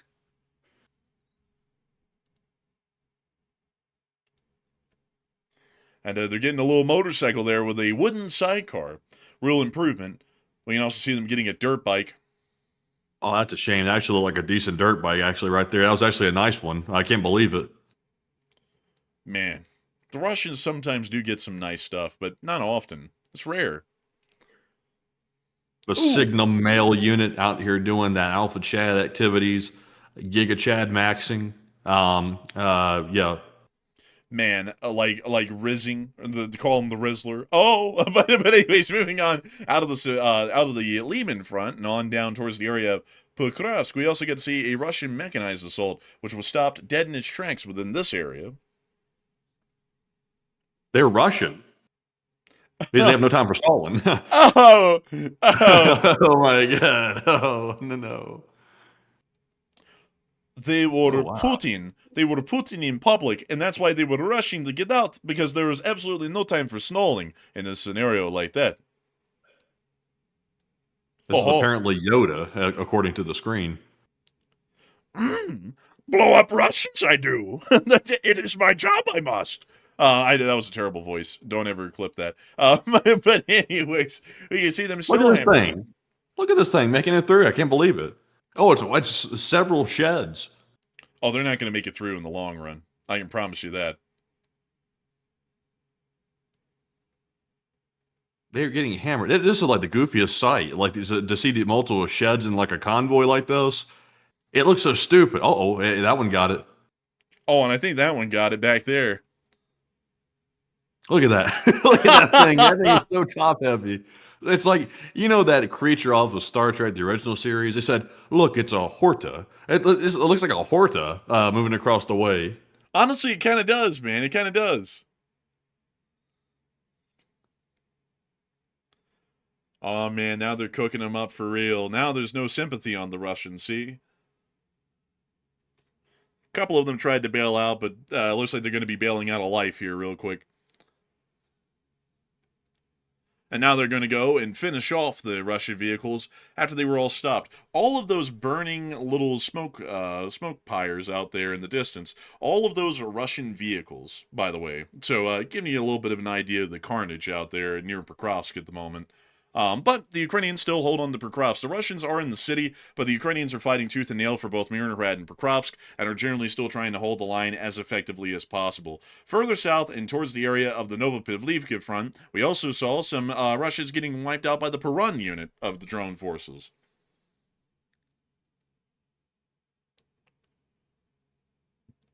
This drone's just flying on into a building. Normal stuff, and there goes the building. I think the building had already gone before they got it. It looked like it was pretty much finished. Man, can't have shit in Nova Pavlivka, man. Man, dude, I don't know if you saw that meme earlier today, man, where I showed you that car that was like stripped down to the being on cinder blocks, and this guy was absolutely going mental. He's like, "Oh, you can't have shit in Oakland," and I was like, "Oh my god!" Oh yeah, I've seen that one. Oh, that was so funny, man. They stripped that car down to literally nothing. It was like basically the car frame. Even the seats were gone. Yeah, seats can be valuable depending on what market you're in. But man, this is terrible. Like, look at this. Oh, look, another Russian shed. And another Russian to go with it.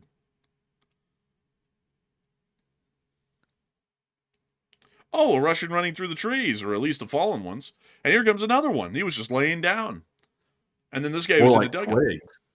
Huh? More like twigs. Man, honestly, it is more like twigs.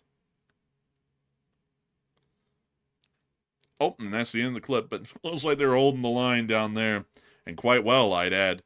Moving on out of the area of Velika Novosilka, or generally the Novopavlivka front, it's now time for us to move on up into Kyiv, where there is no speech from Zelensky again today because he was distracted having to deal with the stupidity of the special envoy today and having to tell him, obviously, we're not going to unconditionally surrender for about the 90th time this year. So unfortunately, we didn't have a speech from Zelensky, but we are going to be moving on into the second segment of this stream, where we get to talk to each and every one of y'all.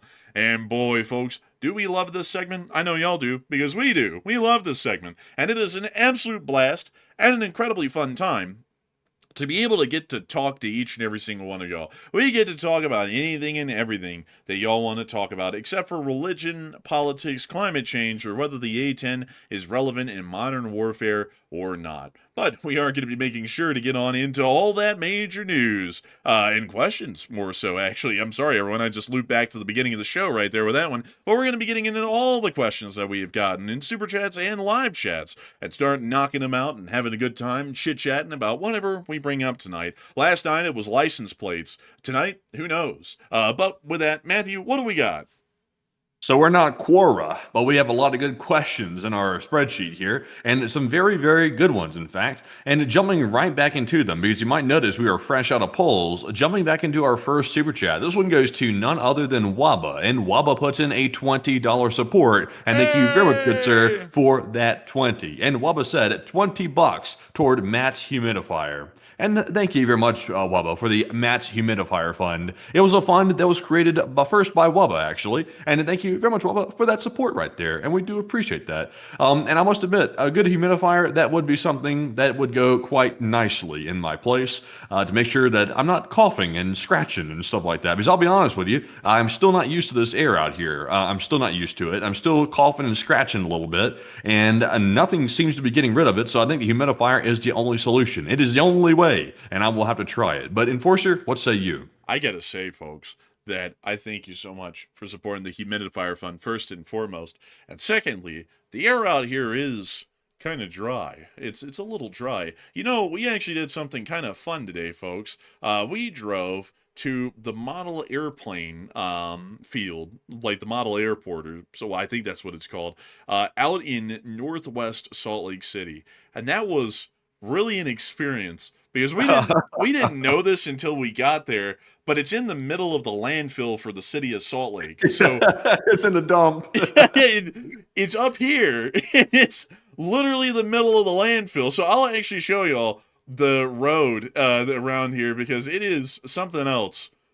So this is the road that we drove down right here. And honestly, it looked so much cleaner in July when this street view was taken than today. Let me go down the road a little bit further. I mean, it's got to be down here, man. It's got to be. Let's see here. This was in Wait, is this the 2007. road? Yeah, this is the road in 2007. Well, there's nothing out here then. Well, the road to the little model airport place was there, but it's there's no model airport there. So interesting. The Let me. landfill really wasn't over there either. Like the notice the landfill hill wasn't even there. Oh yeah, dude, it's not there at all. It's not there at all, actually. So let me see if I can get it up to the 2025 Street View deal that they did, because here we go. So this road was so much cleaner, Matthew, no joke, in July when the Street View was taken than when we went down it, because there was literally trash, like junkyard style trash, on the sides of the street down here the whole way. And so we finally made it to this little model airport, which is this right here. And we made it here, and there's a giant landfill pile right over here, which you didn't see in the 2007 images, and it reeked of garbage. And the wind was blowing it over into the model airport, and we were like, oh, this is bad. We were like, this is so bad. So apparently, Matthew, I guess when they first made this thing, there wasn't a giant landfill pile near to the model airport. I guess the closest one was over here. And then they set that up recently. I guess that would make sense because I was wondering, I was like, why would they set up a model airport right next to the dump like this? Because they know the smell is going to like flow down toward the strip. So it's like, surely they didn't build it like that. But honestly, I'll say this, like it was a neat little idea, but I think the dump being next to it kind of ruined it a little bit because I mean, who's going to stand out there and fly a model airplane and be breathing in the nice the nice doo-doo smell from the landfill? Like, I don't think many people are going to want that. You know, folks, this is the first place that we can literally say it was kind of dumpy because it's literally in the middle of the dump. So, like, no joke, it is in the dump. So that's wild, honestly. Craziest thing that I've ever seen. And the drive in there was also dubious, like with the amount of trash everywhere, and also how bad off the road was. I mean, like the potholes were deep. Like I think Matthew had to take an advanced driving course just getting in and out of there with how many potholes there were and how deep it was, because he he was. I have a normal car. I don't have a vehicle that's four-wheel drive or something. I have a normal car that's rear-wheel drive. So honestly, I was being really adventurous today doing that. Taking the Lada down that way, that was adventurous to say the least. But it wasn't like, as long as you went slow, you're all right. But really, like a truck or something would probably be better because some of those, like that road was not in great shape. It was really not. Yeah, but I guess it's the landfill, so and it's the landfill. And then there was oh yeah, there was this little intermodal yard up here, Matthew. I actually, when I was driving into the model train place well, not the model train place, but the model airport place over here, when I was driving through, I was wondering what this was because I had to drive over this railroad crossing, you did too, and they had a whole bunch of well cars on this track that were empty, and then at the front of the flat car load or the well car load, there were some with containers on them. I was like, why in the world would the containers be here? So apparently this is where they unload all of the containers in Salt Lake City, and they load them onto the trucks, and then the trucks take the containers wherever else they need to go. So that's actually pretty interesting. I didn't know that was here. Yeah, it's fascinating. Honestly, that is pretty interesting. Also, by the way, I'd seen reviews for the little model airport that people were saying that apparently the road leading up to it had like sketchy people lining it all the way up. I didn't see any sketchy people out there personally. I went out there, and obviously it was out in the landfill area, so I was kind of like a little bit like, I might want to be cautious around here. But it was no, I didn't see any sketchy people out there at all, honestly. And also, BC guy said, you guys didn't go in the same vehicle? No, we didn't. I was actually out exploring before the enforcer was. When I got done with the short war video today, I was like, I want to get out and actually go like touch grass or something. I didn't really touch grass, but I did smell doo-doo. So I guess that counts going to the airport. But it was interesting, though. It was fascinating. I was hoping that maybe somebody would be out there flying some model aircraft or something, because I'm not wanting to sink that kind of money into model aircraft, because I don't really have time for it. But nobody was out there, and it looks like generally hardly anybody goes out there anymore ever since the landfill came in next to it. So apparently, according to one review by Brandon, Poorly maintained. The road going in is full of potholes and can get quite muddy. We can attest to that. There is also a lot of crime here. Needles and used are found all over the place. Standing water on the runway can take weeks to dry up, so at times only half the runway is accessible. It is clear that the city does not care. Honestly, the city cares about everything else. So, like, it was a little interesting to see that this was kind of like the place that Salt Lake City abandoned. But 6 years ago, there were some really cool little pictures of the RC planes being made out here. So kind of Those a look real, actually. Like those look legit real. Like those are pretty impressive. Those are RCs. yeah, those are RCs like that one. Damn, people are dropping big money on these out here. I mean, dang, that's like a real hobby there. That's like big time money for that, I would assume. Man, a lot of people were talking about there was homeless people lining the place out here. I didn't Yeah, I see saw those any. reviews. I read the reviews after I got out there. I parked the Lotta at the place. I just walked around waiting for you to show up, and I was like, I was in my mind, I was thinking, this seems like a little sketchy. Now, obviously, wherever I go, I'm like always thinking about self-defense and things like that. So I was good. Like I was like prepared for anything that happened. But I was like, this seems really quiet out here. There's nobody out here, and there's a landfill off to the left. And it seems like maybe there might have been maybe some sketchy people here hanging out before I got here. So I was like, I don't know. I'm good to go. Like if something did happen, but at the same time, though, I was like, I'm like, I don't know. Like, it seems like it's a little bit sketchy. Like, I'll admit, the only sketchy area I've really seen in Salt Lake so far has been that area right there. But even at that, it still wasn't Birmingham sketchy. Like when it comes to like downtown Birmingham, Alabama, still not close. You know what's funny, folks? I actually didn't know that apparently there was homeless people all out here, and it's like people considered to be dangerous and crime-ridden. Because I had just come, like no joke, I just drove right from one of the gun ranges in the area and had just gotten done shooting at it to go out here with Matthew to see this thing. So I was loaded up, like I was in that car rolling in, not knowing that apparently this is an extremely crime-ridden place, and I was going to be absolutely fine nonetheless without even knowing that. So that's good to know. Like at least I was unintentionally prepared for the area, considering how crime-ridden people call it. But apparently, Matthew, I've heard that they call this O Block out here in Salt Lake. This is Salt Lake's O Block out here in the landfill.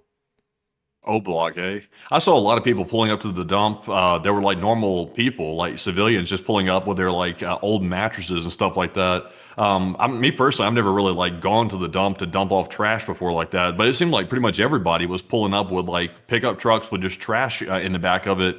And I guess you pay to go dump stuff in the dump, I guess. I'm not really sure. I've never really seen that before. Man, honestly, man, I forgot to tell you this when I got out of the car, but that place felt like the place that the mob would go to kill someone. Like in the middle of the landfill. They were always affiliated with the waste management stuff, and that place was so abandoned feeling out there. It felt like it was kind of like that place. So I guess it really does kind of like live up to that whole crime-ridden deal, because it did have that kind of vibe going on out there because it's a landfill. Yeah, and also, nobody wants to live around a landfill, so the property values are going to be super low. I don't even think there was any residential anywhere near here, actually. I think it was all commercial. So it wasn't even, nobody's even living there. The only people living there were like, pretty much, I think, folks in RVs and stuff like that. Man, I always aspired to live in an RV in a landfill. Like it really, really one of the. Cheap land. I'm sure you won't be harassed out there. Probably not by the police because nobody wants to go out there. I mean, honestly, I don't think so. But something, Matthew, that's actually cool about landfills is that the garbage business is actually a huge money-making business, because whenever they make these landfills, there's actually a really big process that goes into burying the garbage. And they have like a clay bottom to the pit, like this one right here, and then they build it up, and then they build a clay layer over it with a couple of pipes that vent the gas, and they capture the gas and run the gas to a power plant, a small one, where they can produce power, and that it makes them additional money because they can sell the power to the grid. Like waste management is actually a big money making business. Yeah, I knew that. It's always a pretty big money maker right there because there's not too much cost into it except for landfill fees and also the trucks you have to either lease or buy. So it's pretty high margin when it comes to actually making money off of it. But I think getting those contracts though is kind of hard though, and also it is regulated. Like someone mentioned in the chat right there, it's highly regulated. So there's a lot of red tape around it. But yeah, it's pretty decent money if you can get the contract. Yeah, it is pretty decent money. New York City, folks, this is an interesting little story. New York City actually has a power plant near to their old landfills down here. And let me see if I can find the power plant for y'all, because it's around here somewhere. Is it gone? Might be gone now. But this was a huge, huge landfill, the Fresh Kills landfill. This was also big with mob activity around the Fresh Kills landfill. But beyond that, this actually used to have, from what I understand, an operational power plant that was fed methane and other kinds of gases that were venting out of the landfill pile that had been buried here in the Fresh Kills. So kind of an interesting sort of a deal with that. But sadly, it doesn't look like it's here anymore. It looks like most of this... Actually, by the way, folks, I forgot to mention, New York City, a while ago, which this has actually been quite a controversial thing within the city, they completely closed the Fresh Kills landfill because they said it wasn't good to have trash within the city. It was a part of their initiative of kind of going green. So what they did, well, what they do now, is that they export their trash.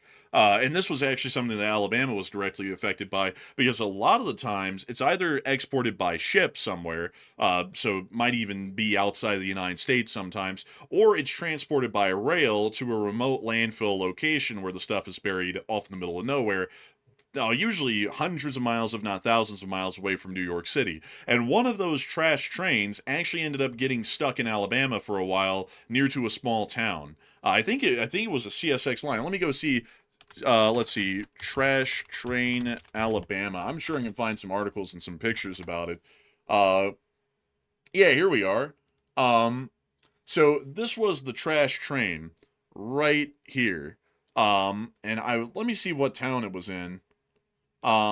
Sadly, I can't find the town off the top of the search. But this is the shit train right here. This is where they load up the sewage and the trash and everything else. They load them into these little containers here, and they transport them by rail somewhere else to bury the stuff. They were rubbing it in their face. They wrote epic on the side of the car. I said, this is going to be an epic trash train right here. Smell it.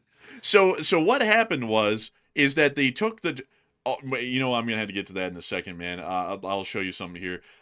But they took the shit train and they stopped it in the middle of a small Alabama town. I forgot which one it was, but that train stayed there for 2 months, and it was the middle of the summer. So it's about 100 degrees in Alabama with 100% humidity. Y'all can imagine how bad that smelled. It was driving the town crazy. And the railroad couldn't move it yet because there was something that happened with the transportation of it to its final destination, or the final destination location wasn't really sure if they could take it or not. So it stayed there for 2 months in the middle of the southern heat in the summer and reeked the place up to high hell. But apparently, Matthew, those trains that we saw sometimes in Irondale apparently are also shit trains. You know, the ones with the containers that have like the tarp cover on them? Those are also trash trains. Yeah, I told you when one of them rolled by, I was like, "What the hell is that train carrying? It smells horrid. Like it's really putrid." And we couldn't figure it out. But if I recall correctly, I think I saw train cars that looked similar to that one that said "Epic" on the side of it. It kind of looked similar to that they were carrying. So that might have been the smell of it. Honestly, it might have been it. That might have been it, actually. But yeah, the whole trash thing about New York City is a really crazy thing. Also, another crazy thing, folks, about New York City and their trash system is that their trashmen actually have uniforms, like military-style uniforms, and they also have ranks. It's a paramilitary sort of a system. But that's also how everything runs in New York. The police are paramilitary, the firefighters are paramilitary, the trash is paramilitary. Because they're such large organizations with so many employees, they pretty much have to organize them into a paramilitary structure to even be able to manage them at all. So let me go show you all that, like the NYC Trashman uniform. Yeah, here we go. So these are the uniforms of the men and women in the New York Department of Sanitation. What? They even have ribbons. What are the ribbons? Like what kind of ribbon can you get as a waste management specialist? Like I think it's for different kinds of service, like the amount of years or certain sorts of duties that they've done, certain amounts of times. I think most of it's just like numerically based, like how many times you do something, you get an award. But a really interesting sort of a thing that they have uniforms.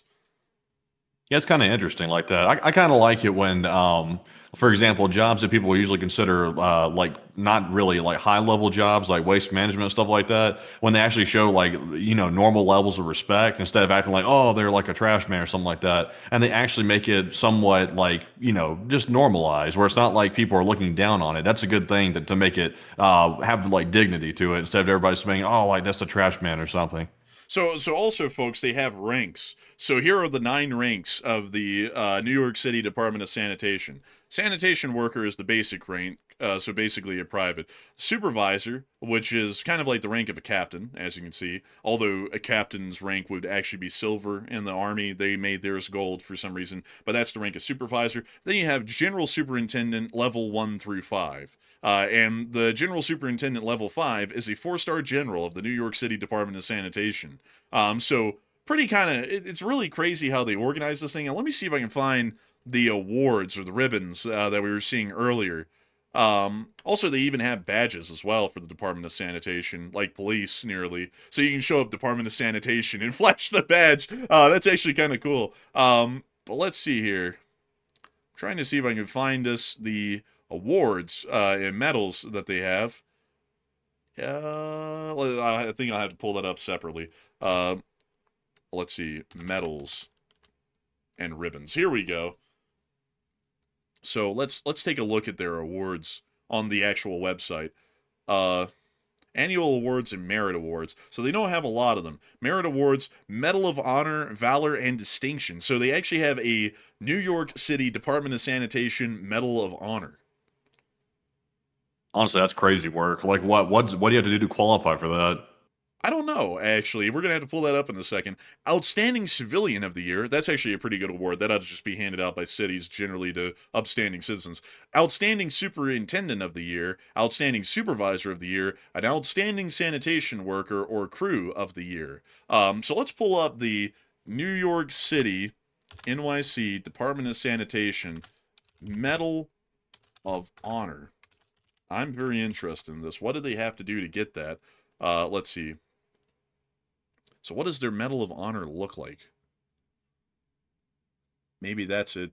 That might be it. Doesn't really look like there's a lot of... Go back to a news story. There was a news story back there of somebody getting it. See what they did to get it. Go back. Well, this is the news segment. Like, is this what we're looking for? There's like one right there. Like it says something sanitation worker receives the Medal of Honor for something. Like, I'm going to have to take this off screen, folks, because I don't want to dox my Facebook, but let me go see here really quickly. So, yeah, that picture that we saw a second ago is Medal of Honor. So let's see. Okay, so here's the story. Queens East 10 sanitation worker Dennis Healy receives the Gold Medal of Honor from Mayor Bloomberg and Commissioner Doherty. This was in 2013, by the way, at Department of Sanitation New York ceremony for saving 6 lives as fires and floods gripped his Breezy Point, Queens community during Superstorm Sandy. So the guy saved lives and got the Department of Sanitation Medal of Honor for it. So apparently you have to do something pretty crazy to get it. Okay, I was about to say, I thought like for a minute, I thought it was gonna be like, something mundane that got you that, like something involving the trash service or something, but they mean like legit, like Medal of Honor, like something saving lives or something like that. That's actually pretty cool, honestly. Like, that's really neat that they have a system like that for the Department of Sanitation. I actually listened, folks, to a lot of interviews from people of different eras from New York City, and one thing that was really interesting, Matthew, is that a lot of them said that you wanted to get on the downtown trash services because of all of the rich people that live there, and they'll throw out, like, top-end stereos and TVs and stuff, and you can just keep them. So a lot of guys would try and get on those services in those areas and neighborhoods of the city because you could get all kinds of stuff for free that folks were throwing out that was practically brand new and not damaged at all. That's actually pretty solid, a good perk of the job. Yeah, honestly. But still, with that, folks, enough of the rabbit hole. It's an interesting rabbit hole, but we'll save it for another time. But anyways, with that, folks, it's time for us to move on to the next one. And our next super chat goes to Space Fraggle, and Space Fraggle puts in a 20 as well. And thank you very much, good sir, for that support. Is Space Fraggle said for Matt's humidifier, and look at that, Space Fraggle adding on to the humidifier fund right there. That's a $40 humidifier right there between Waba and Space Fraggle. And thank you very much, Space Fraggle, for that support. And also, once again, helping to support the nice condition of Matt's lungs, so that way he can breathe. That way he can breathe easy and things like that. Because of course, breathing is something something that we must do. We can't opt out of that. That's something you have to sort of like mandatorily do or something. But thank you very much, Space Fraggle, for that support. And Enforcer, what say you? And I thank you greatly for the support, Space Fraggle, a true legend of the LSA, and helping to support Matthew's humidifier fund so that way he can breathe freely to a degree. And so a huge thanks to you so much once again. I hope that does address that incredibly well. And with that, it's time for us to move on into the next one. And the next one goes to Timothy Bunnell, and Timothy puts in a $20 support. And thank you very much, Timothy, as well for that support. He said, as George Washington said, I'd rather die on my feet than live on my knees. Did he say that? I'm pretty sure he did. I think so. It was something like that. I think it was something. The quote's pretty close to it, though. Let's see here. I'd rather die on my feet. So the phrase actually appears to come from the Mexican revolutionary Emiliano Zapata, meaning it's better to die, and it was actually in Spanish originally. So maybe George Washington said that at some point. I don't know, but still, beyond that, I would say, if George Washington said it, he said it. If he didn't, it didn't.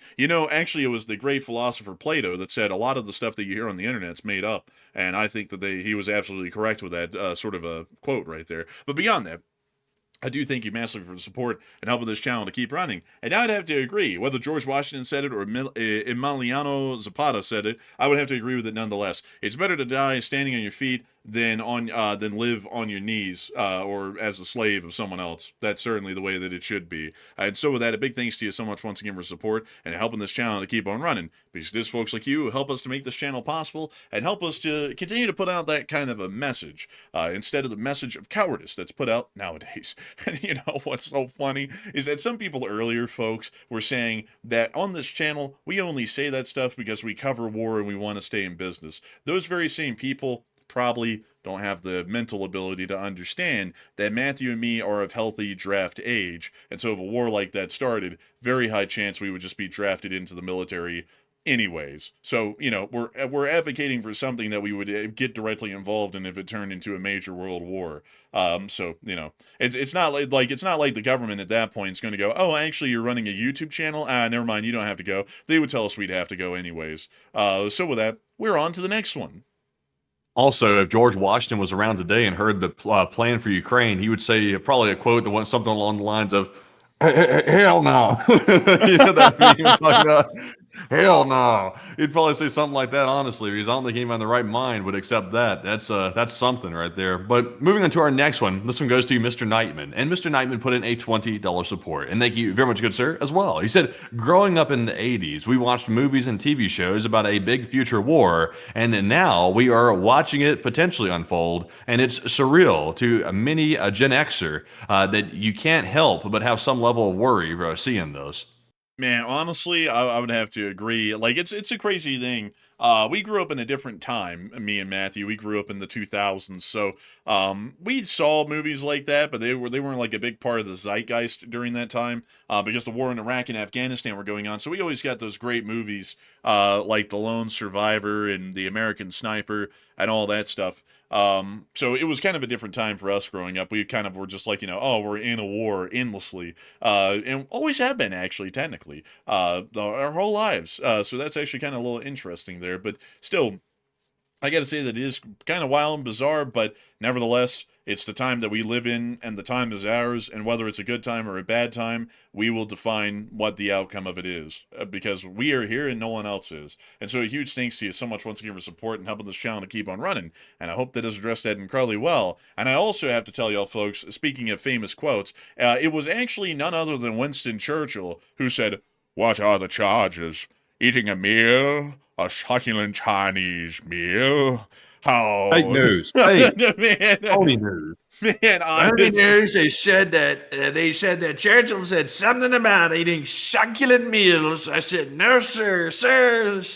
Churchill never ate meals. He drank liquor, straight liquor. That's what he did. He had a thing for the drink. They said, he's a devil for the drink. They said, sir, take the bottle away from him. He's bottoms up. Get it, bottoms down. Come on, Churchill. Come on now. I gotta be honest with y'all. A lot of people have been talking about this succulent Chinese meal, and I gotta be honest with you, I completely agree with him. Chinese meals are succulent, but you know what else is succulent without the ulent?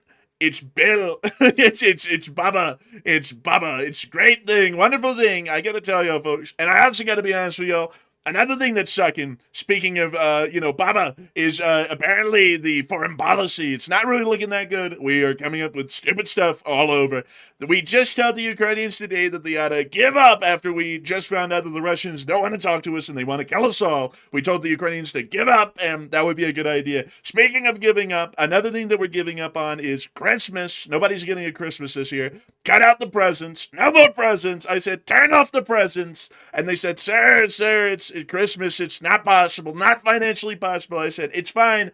It's okay. We're just going to tell everyone that it should be that way, and it's going to be fine. It's going to be wonderful. It's going to be the greatest thing. It's going to be huge, believe me. But beyond that, I hope that does address that the best we possibly can. We always address it the best we can, and a lot of people have been saying that I do it no better than anyone else. I do it greatly. I do it bigly. It's huge, believe me. But beyond that, it's time for us to move on into the next one. All right, so our next one goes to Robert Krogan, who puts in a 10. And thank you very much, Robert, as well, for that support. And he said, good evening, all, and here's to another Costco chicken. Hey, I love Costco chickens, and I gotta thank you greatly for the support and helping us continue to feed upon the Costco chickens, which roam wildly along the plain. And so a big thanks to you so much once again. I hope that does address that incredibly well. And we are on to the next one. And up next, a big shout out to Damian McClay, who put in a $10 support, and a huge shout out to you, Damian, for once again supporting the channel and keeping it running. And we also had a 10 from Thomas D'Orazio, who said, keep up the great work, and LSA. Hey, and thank you for appreciating our work and wanting us to keep it up. And we sure will. In your honor, as a matter of fact. And thank you so much for the support and helping this channel to keep on rolling. Because it is folks like you help to make this thing possible and make this a reality for us every day, as a matter of fact. So a huge thanks to you so much once again. And with that, we're on to the next one.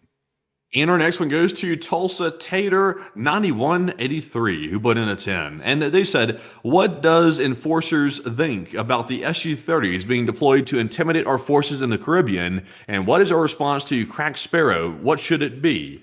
And honestly, Tulsa, the Su-30s, I believe they were deployed by Venezuela in response to the U.S. military drills near Trinidad and Tobago. So it really wasn't necessarily intimidation necessarily by the Venezuelans. It was technically just a defensive operation. A lot of people thought that maybe Venezuela was preparing for an imminent attack, but it was actually just a response. So I would say personally, I wouldn't really make much out of it personally. They're just doing, their normal flexing of what they think is flexing their muscles in responding to a threat. But Enforcer, what say you? I would have to agree with Enforcer Man on that. It's more so of a response to our exercises in Trinidad and Tobago. And also, we are not intimidated by an Su-30 at all. We would blast out an Su-30 out of the sky before they could even fire off a missile. The Su-30 is hot garbage, in my honest opinion. It certainly looked like it in India. But then again, using the Indians to weigh the ability of a weapon system is like asking a blind man if a painting's good. I mean, you can't even see it. So I would generally say that Su-30 isn't really that big of a threat, and also it appears to be a response to our actions in Trinidad and Tobago currently. But I hope that does address that well, and a big thanks to you once again for the support and helping this channel to keep on running. And with that, we are on to the next one. And our next one goes to Bass Walker, who puts in a $10 support. And thank you very much, Bass Walker. They said, what are y'all's opinion on Mearsheimer's offensive realism and how he sees NATO expansion as the main reason that Russia felt the need to invade as it threatened their regional hegemony? I would have to say that guy's theory is completely unfounded. I haven't personally heard of his theory, but if that's the general summary of it, I've heard that summarized a million times in a million different ways by a million different people as original ideas. And here's my counter to that. NATO doesn't expand like it's conquering nations. NATO only expands when countries feel threatened by their neighbors and they request to join NATO. That's the only way that NATO expands. If Russia hadn't been so violent and bloodlusting and thirsty for blood since 1991, nobody east of Germany would have ever joined NATO because they would have never felt threatened by the Russians to where they would have had to have joined NATO. NATO is not Russia's invasion of Ukraine or of Georgia or of Chechnya. That's not how NATO works. We've seen the NATO process in real time throughout the war.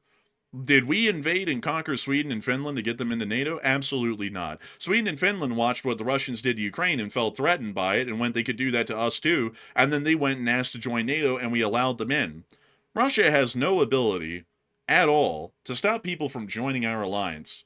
Also, on top of that, foreign policy is unfair. So they can kiss our rear end every single day, and we're not ever going to bend into their demands. If they didn't want a whole bunch of countries joining NATO, maybe they ought to have been a better neighbor to these countries to where they wouldn't want to join NATO and ask to join in the first place. That would have completely avoided the situation. Instead, Russia has openly made themselves hostile to all of these countries and also has told all of them there is a giant bullseye right in between your eyes, and when we get the chance, we're going to shoot you. That's what they've told the Baltics, Poland, and everyone else. Why in the world would anyone not want to join NATO at that point in that corner of the world, considering that that's what they're facing right now from the Russians? That guy's theory is founded in a fictitious reality where NATO is basically like an armed force invading and conquering other countries and absorbing it into itself, which is just a complete misnomer and a falsehood.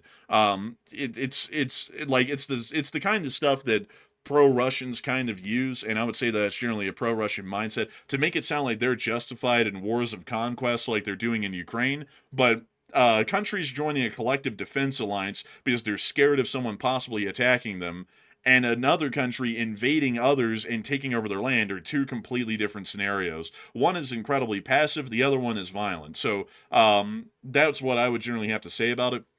Not have to say that that theory doesn't really make any sense at all when you stand it up to common sense and reasoning on how both of those outcomes work and how they ended up coming into being. And also on top of that, another thing is that Russia does not have to have any kind of hegemony at all, at least on a sphere of influence side of things. They aren't owed any. They don't have an economy. They don't have a military that's even worth a damn. They don't have anything.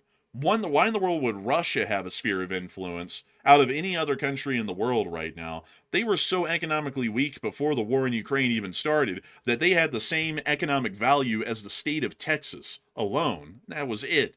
They have a population of 110 million people, a GDP the size of Texas, and they have a whole bunch of nuclear weapons that were left over from the Soviet Union. And just because of the loads of nuclear weapons and tanks that were left over from the collapse of the Soviet Union, Russia believes that they are owed a superpower position on the world stage, which is just not the case. Russia is a minor power, smaller than Germany, France, or Britain economically. They ought to be just generally neutral. They ought to not even have a sphere of influence. They're lucky that the Central Asian countries even have anything to do with them right now.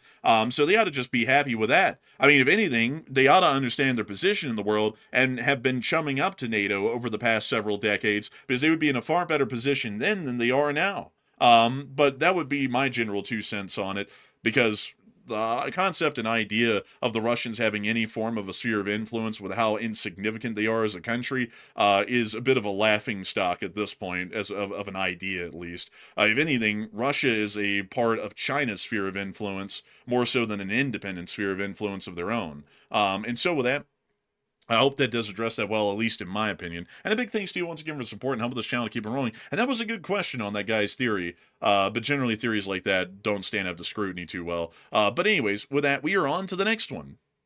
And our next one goes to Mrs. Paula Thomas, or Thomas, actually. And thank you very much for that support. And they put in a $10 donation, and thank you very much, Paula, for that support. They said, I know this may sound trite, but my parents' generation went through this in the UK. Goodness, excuse me, that dust getting to me. But they said they were shot at by an old German fighter while walking home, and Ukraine, you will get through this. And I will agree.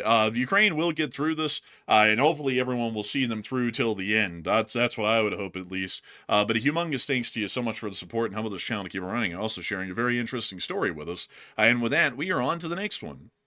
And this one goes to PFC Lumi, who puts in a 5. And thank you very much, PFC, for that support. They said, not responding to Russia weakens NATO's credibility. I would completely agree. And it's getting saddening and disappointing at this point to see how we hardly respond to anything that the Russians do to us at all. But a huge thanks to you so much once again. I hope that does address that incredibly well. And with that, we are on to the next one.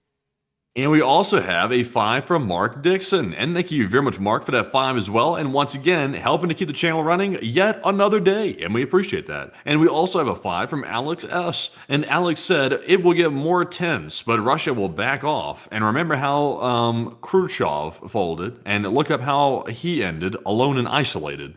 I would definitely agree with you there. And I got to thank you so much for the support. And I'd have to say, hopefully, the Russians will get theirs eventually. But a huge thanks to you so much once again for support and helping this channel to keep on running. And I also saw Free Speech Enjoyer bring up an interesting point. People bring this up a lot, and this is a nuanced sort of a thing, but Free Speech Enjoyer said, you know, Russia holds a bunch of territory that used to be Chinese. They took it in the 19th century, like Outer Mongolia. China didn't forget that. You're right. China didn't forget that, but it's not the main China that everyone thinks about today, the communist one. It's actually Taiwan China that didn't forget about that, because if you look at communist, well, let's see, CCP territorial claims. Let me go show a map of the territorial claims that China has. This is the current territorial dispute map, at least the countries that they have disputes with. But let me see if I can show y'all what the fully realized communist China would look like on a map. Here we go. This is what we're looking for. So, this is all of the territorial disputes that China has going on right now. So I'll go over them piece by piece. Communist China says that the land that they own that isn't theirs right now exists in Ladakh. It's this little circular area right there. They also have this little area near to Tajikistan that they actually were able to claim successfully, which is theirs. It's kind of like the tail of China right there. Then they also have this little area of Ladakh as well, which China claims. Then, also moving on from there, they also claim some small islands in the Amur River, which is this little river right here that divides Russia and China. Not the whole area of Outer Mongolia, it's just these little islands in the river. They also claim the island of Taiwan, and they also claim this area called Arunachal Pradesh, which is actually also a part of India, but China claims that that's actually supposed to be theirs. Now, if we go and look at Taiwanese territorial claims, they're actually a lot more extensive, and out of the two Chinas, they're the only China that actually claims that Outer Mongolia is supposed to be theirs. And let me go see if I can show this to y'all. Let's see. I'll have to go pull up the, let's see, Republic of China Armed Forces. Let me go find that here really quickly, because they have it on some of their symbols within the armed forces of the Republic of China. And it's very interesting to see, because they actually do claim Outer Mongolia to be a part of their lost territory that they're supposed to get back someday. And let me see if I can find that. Let's see. Let me type in emblem. Let's see here. It's going to be on one of these somewhere, because we've seen it before, and I pointed it out back then. I don't know which symbol it was specifically of Taiwan's that they had. But Taiwan claims a lot more territory than the Communist Chinese do, as a matter of fact. They claim all of Communist China is theirs. They also claim Arunachal Pradesh, the same part of Ladakh, Mongolia, and also Outer Manchuria as well. That's everything that the Taiwanese government technically claims, because that's what the Republic of China, or really the Qing dynasty, controlled at its most extreme extent. And considering that the historical origins of the Republic of China's government on the island of Taiwan is actually hyper-nationalist, because that's generally the foundation of their governmental theology, at least historically, they actually believe that all parts that used to be Chinese or Chinese-speaking should be reunified with China. So basically, in a way, like, this is actually kind of an interesting thing. Basically, in a way, Taiwan's original founding philosophy under Chiang Kai-shek and the Republic of China's government, well, not really Chiang Kai-shek, actually there was a good bit of leaders of the ROC before Chiang Kai-shek, but it was basically the Chinese version of Nazism, with how Hitler said that he wanted to reunify all of the German-speaking people under a German state. That was basically the same thing that the ROC government was going for originally, was the reunification of all of what used to be China during the Qing dynasty. So a bit of an interesting deal there.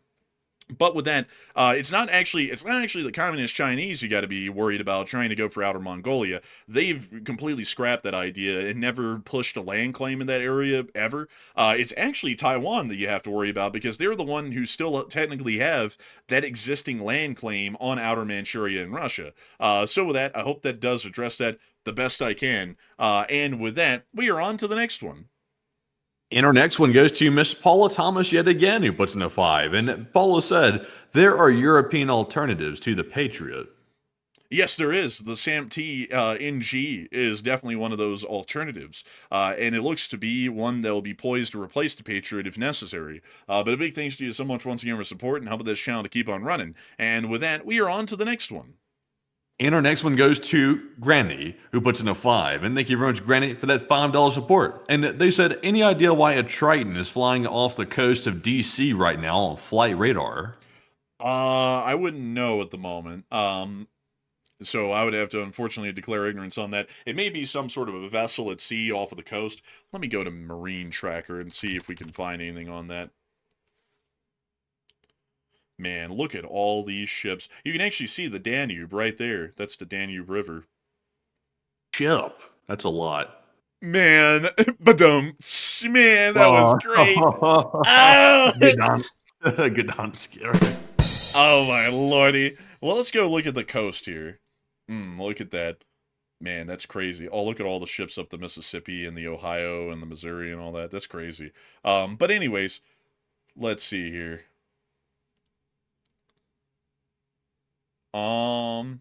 I'll be honest with y'all folks, there is a sea of arrows out here, and I wouldn't know which one to even try and look at to get an idea of what we're supposed to be looking for. Because this isn't like Flight Radar 24, where they kind of have different symbols for different types of ships. They're all just big arrows, and they're different colors sometimes, but, that doesn't really show us too much. Also, I wonder if they're tracking the ships in the intracoastal waterway. That would be really interesting to know. Are they? It looks like they are. Are they? Oh, that's a pleasure craft. We all know about those. I heard that they actually had a lot of those around some island down in the Caribbean, but we'll never know. But let's see.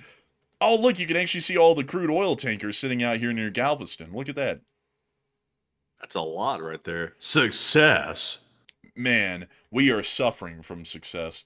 This is the intracoastal waterway right here. Let's see, what type of ships? That's a tug for the barges. That's another one. So just a whole bunch of tugs pushing around those barges through the intracoastal waterway. By the way, folks, Gotta admit, a lot of success. They said, sir, a lot of success. A big emphasis on the suck part of success. A lot of big emphasis on that. You gotta say success. You have to make sure. Anyway. You know something, folks, I have to share with you all an interesting little fun fact here. Back during the time of FDR, during the New Deal and all of the government alphabet programs and projects that they had, one of them was actually a canal authority. I forgot the actual alphabet designation for it, but it was to build a giant highway, a canal highway through America. And this is actually what we're looking at right here. And this was hugely controversial back when this was approved to be made, because a lot of people looked at it as a mosquito-filled ditch that would never have any value. Fast forward to today, the intracoastal waterway is one of the cheapest and most efficient ways, at least within the Gulf Coast area, to move mass aggregate cargoes over long distances, because moving anything by water is the cheapest way to move stuff in mass. It's not fast, but it is cheap. So you can see all of those little ships right here highlighted in blue, traveling all up and down the intracoastal waterways. And they also shoot out from Lake Pontchartrain. Well, actually, that's this canal here near Lake Pontchartrain. And they follow the barrier islands here just south of Biloxi and through the Mobile Bay. And then they rejoin the coastal waterway through this little canal here. And then they go all the way through Florida. And then there's this other part of the canal. And it goes all the way around, crazily enough, pretty much the entirety of the United States. You can go all the way up to a place like New York City using the intracoastal waterway. Pretty cool. Yeah, it's pretty neat, actually. A really cool infrastructure project. And, people don't talk about it. Like, people always talk about the Suez Canal. We built, I think it's like an 1,800-mile-long canal in the 1930s. And nobody brings that up at all. Nobody even knows about it. But it's one of the most impressive civil works projects that we've ever done outside of the interstates or generally just the national railroads. But anyways, with that, I hope that is an interesting little rabbit hole for everyone to know about. And with that, we are on to the next one. And we also have a $5 support from Topher, who puts in a 5. And thank you very much, good sir, as well. He said, can the EU handle Russia's human wave attacks alone? And the US will be busy with China in a world war, and Europe has to step up. Europe is stepping up. Like the whole thing of Europe has to step up is kind of like past tense. They are stepping up a lot. Like militarization wise, they're mobilizing and also getting everyone ready for the draft. So they are stepping up quite a great deal. And as far as going up against the Russians, listen, let's just be honest, folks. If the Ukrainians can go up against the Russians, anyone can go up against the Russians. Like just being upfront, Ukraine was not well off at all in 2022 when the Russians invaded compared to any standard European state. They were leagues behind Poland or Germany or even the UK in their abilities militarily. So if they can hold out for 3.5 years, any European state could hold out single-handedly, at least the major ones, against the Russians on their own. And the whole of Europe going up against the Russians, it would be a hands-down victory for the European states. And so with that, I hope that does address that the best I can. A big thanks to you once again for support and helping this channel to keep on running. And with that, we are on to the next one. And we also have an $8 support from Kai Foley. And thank you very much, Kai, for that $8 support. They said, is there any other radars like Jorn in the West?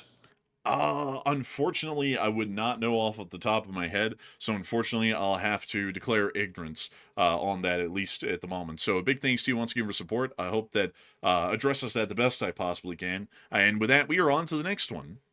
And we have another $5 support from Topher. And Topher said, also, this is just a thanks to y'all for streaming so often and truly the best unbiased geopolitical news source I know of. Hey, and thank you so much for the kind words and the support. And we love to know that a lot of people enjoy our channel as a non-biased source of news and well-researched at that.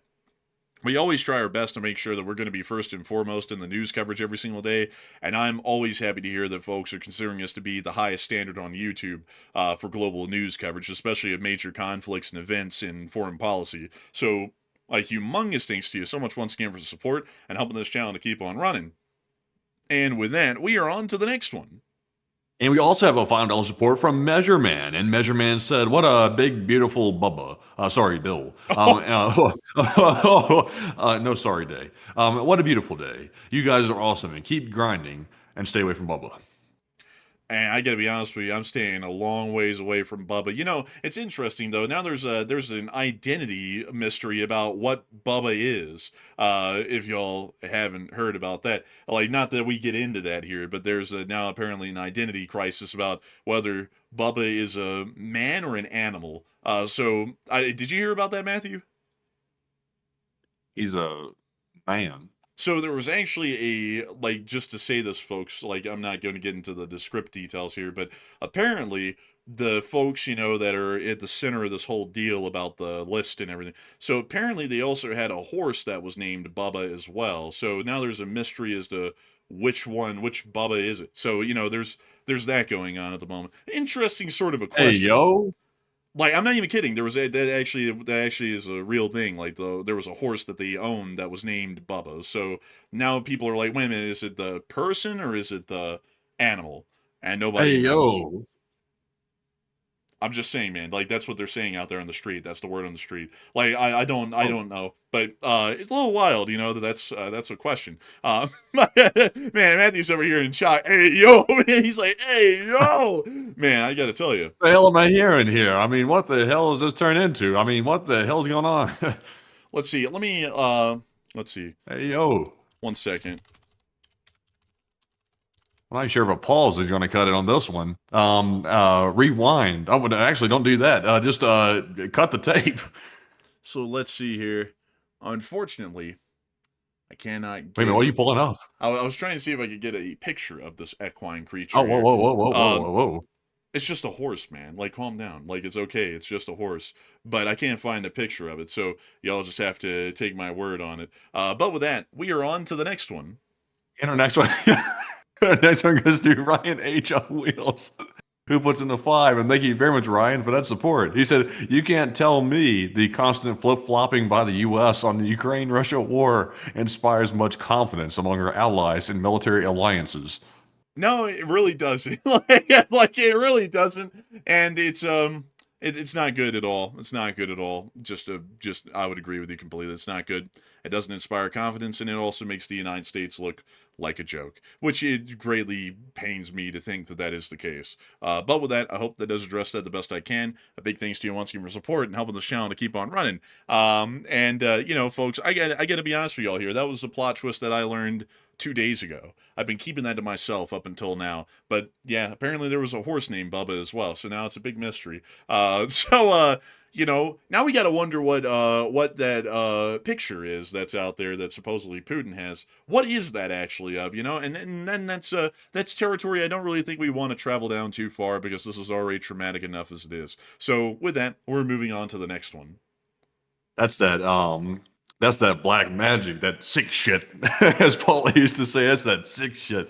But anyways, moving on to our next one here. This one goes to Andrew Honeycutt, who puts in the 5. And Andrew said, "I do my own independent research, and the enforcers are generally congruent, and with said research, so the bots can F off, they say, LT, LSA. Actually, we're rhombus. But still, a big thanks to you for the support and helping this channel to keep running. And hey, great to hear that you do your own research, and we're still pretty much dead on the nail. What's kind of crazy is that every once in a while, I actually get to check what we're doing alongside military sources from the U.S. Armed Forces whenever they're involved in anything. And from the folks that I've talked to, we pretty much get everything dead on the nail, especially with U.S. military activities and anything that involves the U.S. military, about 10 minutes before it's actually happening, at least for them. Like, for example, with the 12-Day War, I can't really get into a lot of details with this, but there was a huge amount of U.S. forces that we had within the area during the 12-Day War. And what was crazy, folks, is that some people that I talked to that were in the forces or in the service, they would actually listen to our show because we were telling them of the incoming missiles 10 minutes before the air raid alarms were going off over their facilities, letting them know to take shelter of because of overflying or incoming missiles, which is actually kind of crazy to think that we were more reliable in that instance, at least in terms of at least in terms of recency at that point, than their own air alert systems. And that's not something that I'm coming up with. I actually heard that from someone that I know personally that was involved in that, and they were like, yeah, man, like we turned on your show and we were listening to it in the air raid shelters and outside of it, because whenever we'd hear y'all say on air, oh, there's another volley of missiles that Iran fired, y'all were 10 minutes ahead of the air raid warning that we would get at our facility. So I was like, well, that is pretty good for reporting. Like, we were doing a pretty good job at that. So with that, I hope that does address that well, and a huge thanks to you once again. And with that, we are on to the next one. And we also have a $5 support from Cinday Z. And thank you very much, Cinday Z, for that support. They said that this treaty was never going to be accepted by Ukraine because they know as well as anyone else that Russia would never adhere to the treaty. Exactly. Like, no one's ever going to accept a treaty that's that dumb. So, you know, I thank you so much for the support, and I definitely agree with you 100% with that. And so with that, I hope that does address that well. And with that, we are on to the next one. All right, this one goes to Lou Dog Hendricks, who puts in a 5. And they said, since we are asking for Ukraine to give up land, maybe the U.S. should give up land too. Yeah, I mean, you know, like, and also this is something I find kind of funny, you know, for the people who sit there and say, look, Ukraine has to give up land because we don't want to get into a larger war. Well, what if Mexico threatens to go to war with us because they want back the lost territories? So what are we supposed to do at that point? Give up Texas, New Mexico, Colorado, Utah, Arizona, Nevada, and California to the Mexicans without a fight? Because, you know, to put it in summary, we don't want that bloodshed on our hands, so let's give it all over. How would the Texans like to live in Mexico? I bet you they wouldn't like that too much. How would anyone in America like to live in Mexico? I'll be honest with you, I don't really think a lot of people would like that all too much. So, you know, putting it in that kind of perspective, not really the greatest of moves, you know? I don't really think it takes a genius to know that one. But for some reason in America nowadays, it actually kind of does take a genius to understand that that's just not really a good idea or at all across the board. And before someone says... Stable genius. Yeah, it's a stable genius. But before someone says, well, enforcer, the Americans, they stole that land from Mexico, get off your high horse. Everyone back then was taking land from everyone. Nowadays, we don't do that. But if you lost land back then in a war and you ceded it in a treaty, which they did in the Treaty of Guadalupe Hidalgo, they lost it. Like, that's what it is. They've got to just chalk it up, That's it. Like, and also another thing I got to say, folks, there was this guy out there for a while. I forgot who he was, but I can kind of describe him a little bit. I don't know his name, but he was a guy who, way back when I was a kid, I listened to him and I thought that the guy was speaking facts, but I found out later he wasn't. He's an Indian American. I think he went to prison at some point for some sort of like a tax issue. I don't know. But he made some documentary talking about the lies that people put out about America to make them sound bad. And he said that in Mexico, they call all of this, California, Nevada, so on and so forth, the lost territories because America stole it from Mexico. But they really didn't. America bought it all. And that was, like, I thought when I was like 12 that was true because I listened to that documentary. I hadn't done a lot of research. Lots of research later, that's just a complete lie. We took all that from Mexico in the Mexican-American War of 1848. We curb stomped them and marched all the way down to Mexico City and took their unconditional surrender in Mexico City. What we did with that treaty, which is the Treaty of Guadalupe Hidalgo, is that Mexico ceded practically everything except for this little piece of southern Arizona and New Mexico, which we did buy in 1853 as a part of, I believe it was 1856 or 1853. The date might be wrong there. But we bought this little sliver of land down here from Mexico as a part of what's called the Gadsden Purchase. The rest of it we just straight up conquered from Mexico, took it right from them out of treaty. But this little part we bought from them. And so this guy went and said that we bought the whole thing because we bought the Gadsden Purchase territory, which is just completely untrue. And as far as it goes with Mexico, like, just to say this about the Mexican-American War, if you in any other period in history rather than the modern day, because in the modern day we try and respect territorial sovereignty and all that by treaty and as a general understanding to lower the amount of conflicts going on, and also ownership of land does not result in raw power like it did back in the day. The modern world isn't really about building out a country wide. It's more about building a country up tall, more so vertical nation building than horizontal nation building, if y'all know what I'm talking about there. It's less about land and more so about what you can develop out of the bit of land that you have. So it's very inconsequential owning massive amounts of lands these days. But in any other period in history, if you lost land before the modern day, you just lost it and you can't really cry about it. Like, that's just how it is. Russia can't cry about selling Alaska. We bought it from them. I mean, that was something they agreed on. We didn't even take that from them. They sold it to us. They can't cry about that. You can't, like, the Mexicans can't cry about losing all of the lost territories. I mean, they lost it in a war that they got beat badly in. I mean, they actually had a chance to fight to keep it, and they lost. That was just, that's just how the cards fell, or them's the breaks is another way to put it. And so on and so forth with really any other country. Like Germany, even now, can't complain that they lost East Prussia because they lost it in the Second World War. And nowadays that wouldn't fly. But back then, that's what happened, and it is what it is. That's it. The way the borders are now is how they are. But in any other point in history before that, if someone took your land, they took it, and that was that. Really no complaining over spilled milk there. But anyways, with that, I hope that does address that the best I can. And with that, we are on to the next one.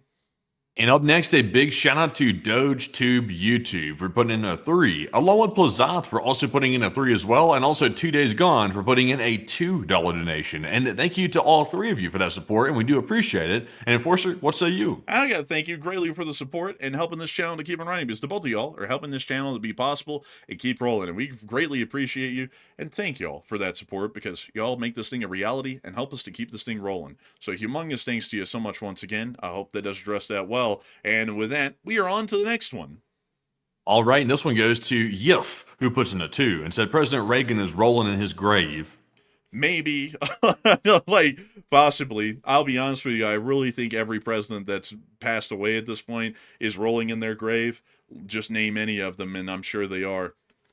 Imagine Kennedy, John F. Kennedy, hearing about what's going on today and how we're practically appeasing the Russians, considering that he almost got us into the Third World War over the Soviets putting nukes in Cuba. Imagine what he would be thinking. Imagine what Eisenhower would be thinking, or Nixon, or Ford, or any of these people. Imagine what any of them would be thinking, really, about the current administration and the last one before it, and watching them work foreign policy.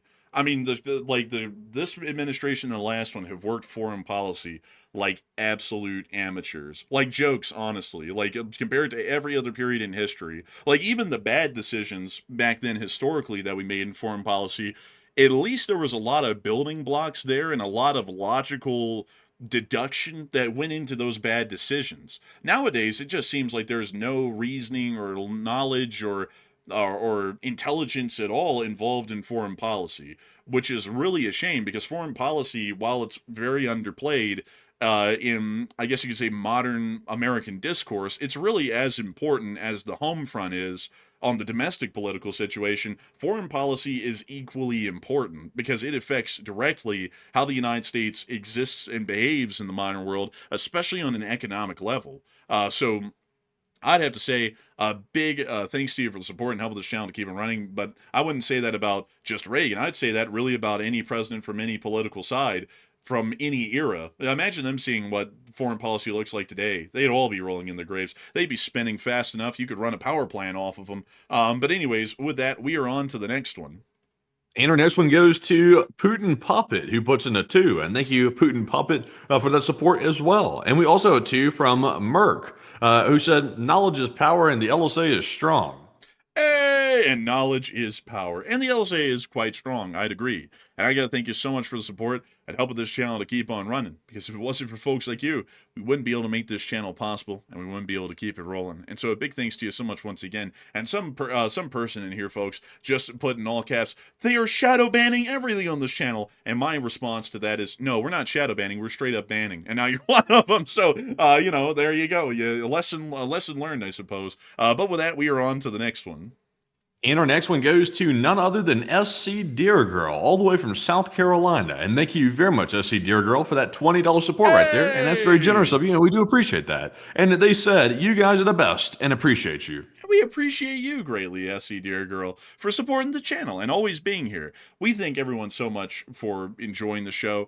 Right now, 85,000 people have watched this show in 3 hours, which is a huge amount of people. And I got to say, a humongous thanks to all 85,000 of y'all for watching. A huge thanks for you, SC Dear Girl, as well, for supporting the channel and helping us to be able to be on air to have run a show for 85,000 people tonight already. So a huge thanks to you so much once again for the support. I hope that has addressed that incredibly well. And with that, folks, it's time for us to move on and into the next one. And our next one goes to Robert Ridgway, who puts in a 5. And thank you very much, Robert. He said, well said, and thank you, guys. Hey, and thank you so much for the support. And I hope that it is well said with passion and sense and logic behind it, which is something that is sorely amiss in modern America, at least in, I'll be honest, it's not really in politics, it's really everywhere at this point. And it's a shame. It's really a shame. You know, people don't really think about things rationally and logically anymore. And then add emotion to appeal emotionally on the logical points. Like, you don't really see that a lot anymore. And it's really a terribly sad thing. You know, folks, I was actually roaming around on the internet today, and I actually saw a very interesting clip, folks, that came from a news organization out there. You know, like when we say the economy isn't doing well, which it isn't, that's a fact. Like it's not doing well. And if you didn't believe me, you know, while the president's saying if you say the economy's doing badly, you're a liar, on I don't mean to say this in a political way, but I mean to say this just to point it out. On Fox News today, I don't know if you saw this, Matthew, they actually had an entire, I think it was a 10-minute segment from an economics analyst or someone along those lines talking about how you shouldn't be buying Christmas presents for anyone rather than kids in between the ages of 3 and 18 because it would be too expensive. So just don't worry about it. Who the hell needs presents? Just buy presents for your kids and that's it, because of how badly the economy's doing and how stretched people's budgets are. And it's like, you know, it's like, I'm just not, like, we're not into that sort of stuff here on anything, on foreign policy or anything in between. I mean, if a spade's a spade, we're going to call it for what it is. I don't really care if people like that or not, because political people, like very politicized people, don't have a lot of sense. And they used to, I'll say, on all ends, they used to have a lot of sense. Nowadays, political folks, really political folks, don't have much sense. They just like to root for a group like it's, like a football team or a sports team or something. It doesn't matter what the group's doing. It just matters that they're on board with whatever they're doing. I've watched every single political party in America, which is only two really, do gymnastics, jumping from one point to the next and then back to the other for about the past 4 years, really honestly for the past 12 years, honestly. And it's really crazy to watch that and think that a lot of people who are involved in that think that they're not sheep when they are the people that are the sheep in this whole entire nation. They'll listen to anything that their higher ups in the party will tell them on either side, and they just go with it. And then they'll sit there and talk about 1984 like they have any sense in it. I mean, they're the proles and everyone else from 1984. You know, it's like I wish a lot of people would wake up and realize that sort of stuff. You know. But anyways, with that, we are on to the next one. And our next super chat goes to David Ferriello, and he puts in a $20 donation. And thank you very much, David, for that support. And once again, help to keep the channel running. And he said, I've been watching for 4 months now, and this is by far the best channel for news. And thank you. Enjoyed Patreon too. And also, I did see you join Patreon. I did see you join Patreon earlier, David. And thank you very much for signing up for the Patreon. I think we gained actually 3 or 4 new Patreon members today. So very cool to have you as one of them as well. And also, thank you for the kind words. And also, you've been watching for 4 months. So that means you've been here through actually some pretty big events, actually. But Enforcer, what say you? Yeah, you've been through here, been here for some pretty big events. Let me check something really quickly on the subscriber side of things. If you've been here for 4 months, let's see, October, September. So you joined us around June or July, back during the whole 12-day war thing. And so you were in here with a big crowd of people who joined us way back then. And I got to say, David, thank you so much for being here for 4 months and giving us a try and seeing that we are one of the best for news. I personally think that we do pretty good. I don't think we are the best out there, but I think that we are one of the better ones because you know, there are some people out there, and, you know, I'm not going to call out names. We're not trying to create beefs here, but there are some people out there who provide nothing of substance to the quote-unquote news that they're covering, and I find that to not really be news reporting, because it's like, if you can't include analysis or elaboration on the news that you're talking about, is that really news?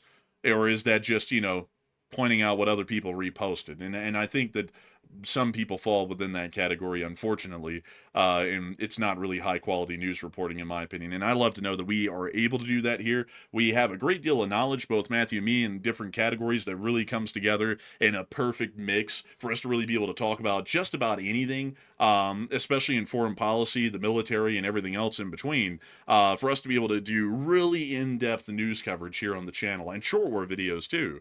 And so I got to thank you massively for the support and helping this channel to keep rolling. Because if it wasn't for folks like you, we wouldn't be able to be here on air, and we wouldn't be able to be one of the rarer news channels that gets to do it the way we do it. So a huge thanks once again, and with that, we are on to the next one.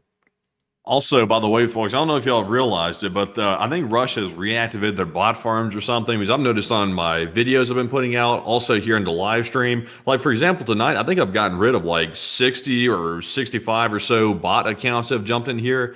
And when people ask me all the time, they say, well, Matt, how do you know it's a bot? Well, when someone jumps in here and says, Ukraine's been full of drug addicts for 50 years and Russia's just tending to business, and that's a Russian bot. I mean, very obviously that's a Russian bot, because it's spewing the same Russian propaganda lines that all the Russian leaders say. So it seems like they're in droves. Like, it seems like it started about 3 days ago. They started showing up in droves, and they're all over the comments section. They're all over the live chat. They're over everything. They're even on Twitter too. So apparently Russia has either found a new bot farm, they've restarted their systems or something. Something has happened, because they are out and about a lot, or either they're targeting our channel again, one or the other, but they are harassing the hell out of everybody. So quite wild to see that. But also a big shout out to Mark Holm, who put in a $2 support, and we do appreciate that, Mark. And also a big shout out to My Hands Are on Fire, who put in a $1, and we appreciate you as well. My Hands Are on Fire, and we hope that you get some ice for that. But Enforcer, what say you? Man, I thank you so much for the support to the both of y'all. Y'all are helping us to keep on this channel and its running and production. I got to thank you incredibly for the support support and helping this channel keep running. By the way, folks, I'm stuttering because I'm trying to find out new ways to say this stuff, and it is so hard to come up with new ways to say things on the fly, because I know so many people get tired of hearing the same old speeches and statements and little ticks like that I have in the middle of the show where I'll be like, and we've been hearing, or they've been saying, and, you know, y'all hear that a million times every night. So I try and find different ways to do it, and then when I try and do it, I just stutter through it. But beyond that, a huge thanks to y'all so much for the support and making this channel a reality. And also, I hope that your hands stop being on fire. I bet that hurt to type that out, that super chat out, and put that out, considering that your hands are on fire. But a big thanks to you so much once again. And we are on to the next one. You know, when like the only time I've ever really heard of like hands being on fire is, you know, when those people put their hands on the like fire ant mound and stuff like that. You know what I'm talking about? Yeah, I know Yeah, those people that like put their hands in a fire ant mound and stuff like that. There was actually a guy I knew that actually did that, and I was like, no way. But then he showed me a video, and he's like, okay, this guy really put his hand in a fire ant mound, both hands actually, and then took them out, and they were like mitts. And I was like, okay. I think this guy's IQ is a little bit lower than I thought, because I don't think he'd be very smart to do that. But, you know, I guess some people just find hobbies and interesting things. I guess fire ant bites are some people's hobby. But jumping onto our next one here, this one goes to, huh? Is this one the one from Russ or Riz? Russ Rizzo? Yeah. Yeah. You know what, Matthew? Let me take this one. I'll take this one because okay. he's going for a Rodney. I got this one, Matthew. Step back, everyone. Step back. It's time for Rodney. It's time for Rodney, everyone. So calm down. Calm down, folks. It's about to happen. Oh, man, I'm telling you. Oh, man, gambling never agreed with me. Last week I went to the track. They shot out the opening gun. They killed my horse. Oh, man, I'm telling you. Oh, man, I get no respect around here, Matthew. Oh, man, I'm telling you. Oh, man, and the other day, I sat there and I went down to the gambling place. I said, oh, man, I'd like to take a look at the slot machine. Oh, man, they turned me into a slot machine. Oh, man, I'm telling you. Oh, man, and my girlfriend, oh, she doesn't like me gambling either. Oh, no. Oh, she doesn't really like me gambling at all. Oh, man, she's so fat that when we have to go buy clothes, I have to buy an entire fabric store. Oh, man, I'm telling you, it takes a lot of fabric to cover it. Oh, man, I tried to tell her she was fat the other day, and she said, why don't you tell it to the other side of me? I said, I would, but I only got a half a tank of gas. Oh, man, I'm telling you. Oh, man, you know, it's not been good for my health talking to my girl like that. Oh, man, she beats me. She beats me pretty badly. Oh, man, like black eyes and everything. So I went to my doctor, Dr. Vinny Vumbachi. Oh, man, I'm telling you. Oh, man, I sat there and said, it hurts my arm to lift it up like this. He said, stop lifting it up like that. Oh, man, I'm telling you. Oh, man, and I'm really hurting on my back. My back's really hurting real bad. Oh, man, I tried to give my son a present for Christmas. I sat there and got him a BB gun. He got me a t-shirt with a target on the back. Oh, man, I'm telling you. But anyways, that's enough of Rodney. That was more bang for the buck than Russ Rizzo was ever hoping for. But a huge thanks to you for the support and helping this channel to keep it running. And I hope that that fit the bill of what you were looking for exactly. So a huge thanks to you so much once again. And we are on to the next one. And this one goes to Taoist Auditor, who puts in a 5. He said, let's negotiate. Everything west of Siberia is Ukrainian. No, we will take Ukraine territories back. I would say that's an interesting proposal. Me personally, and in serious note, I just say that the Ukrainians should get back their 1991 borders, and we shouldn't try and do the same thing that we're chastising the Russians for territorially back on them. So that I would generally go with that. Just restore Ukraine's 1991 borders and leave it there. But a huge thanks to you so much once again, because as far as the emotion behind that statement, I completely agree with it. But in a realistic sense, I think that we should just see their 1991 borders restored. But thank you so much once again for support and helping this channel to keep on rolling. And with that, we are on to the next one. And our next one goes to Jack Ray, and Jack puts in a 5. He said, I see the bad moon rise on. I see trouble on the way. I see earthquakes and lightning. I see bad times today. Man, that's a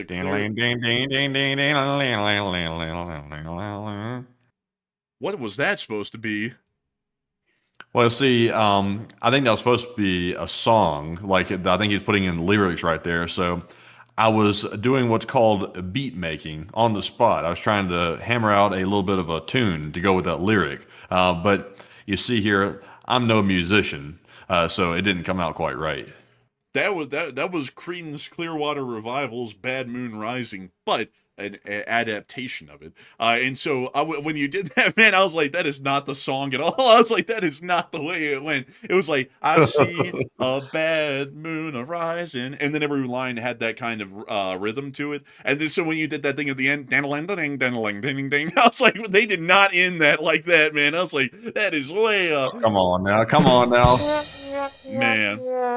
Man, you had them sitting there, man, into that song, like, going in on the crippler, like, I can't even sing the Cripple Creek song, but you had them singing it like that. I was like, dang, man, that's country. But still, a big thanks to you so much for the support. And I gotta say, I like how you adapted the lyrics there. That was a pretty smart way to do it. And so with that, a big thanks to you so much once again for support and helping this channel to keep on running. And with that, we are on to the next one. And our next one goes to Ed, and Ed puts in a 2 and says, Irish Ed here, and Kit Carson is a legend in LSA. Kit Carson. Who's Kit Carson? Now I sound like I don't know what's going on around here. An American trapper. A trapper? Trapaholics. I grew up with some guys that said they were trappers. What were they trapping? Well, we won't get into that. Hi, I'm Chris Hansen. I'm from Dateline. Oh, no, not like that. Whoa, no. I didn't know what the hell you meant. I didn't know what the hell you meant. I just thought that was what they meant.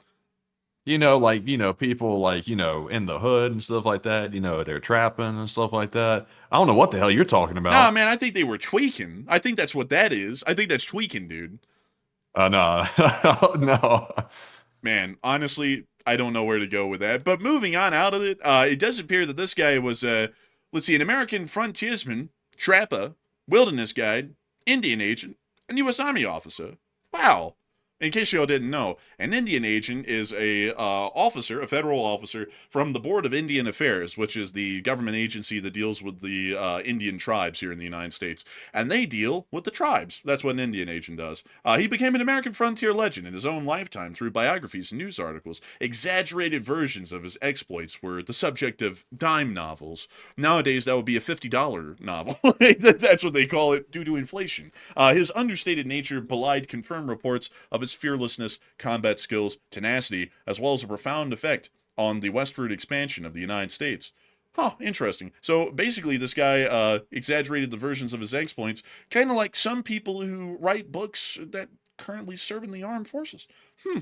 Interesting. That's been going on for a while, apparently. Like, that's nothing new. I already knew that. But anyways, let's see here.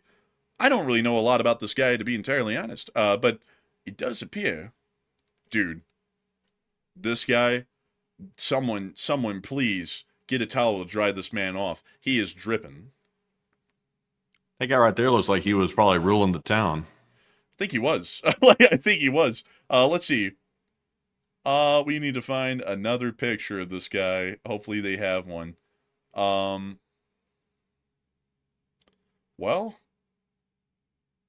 do they have another picture of this guy? Well, there's another picture of him, but that's the same one from the start. Just a different, kind of like a tint to the picture is more orange than blue. But very interesting nonetheless. And I got to thank you so much for supporting, helping this channel to keep on running. I hope we addressed that quite well, I hope. And with that, we are on to the next one. And this one goes to Towers Auditor once again, who puts in a 5 and said it was about the art of the deal. Ask for something big and then negotiate to the former 1991 border.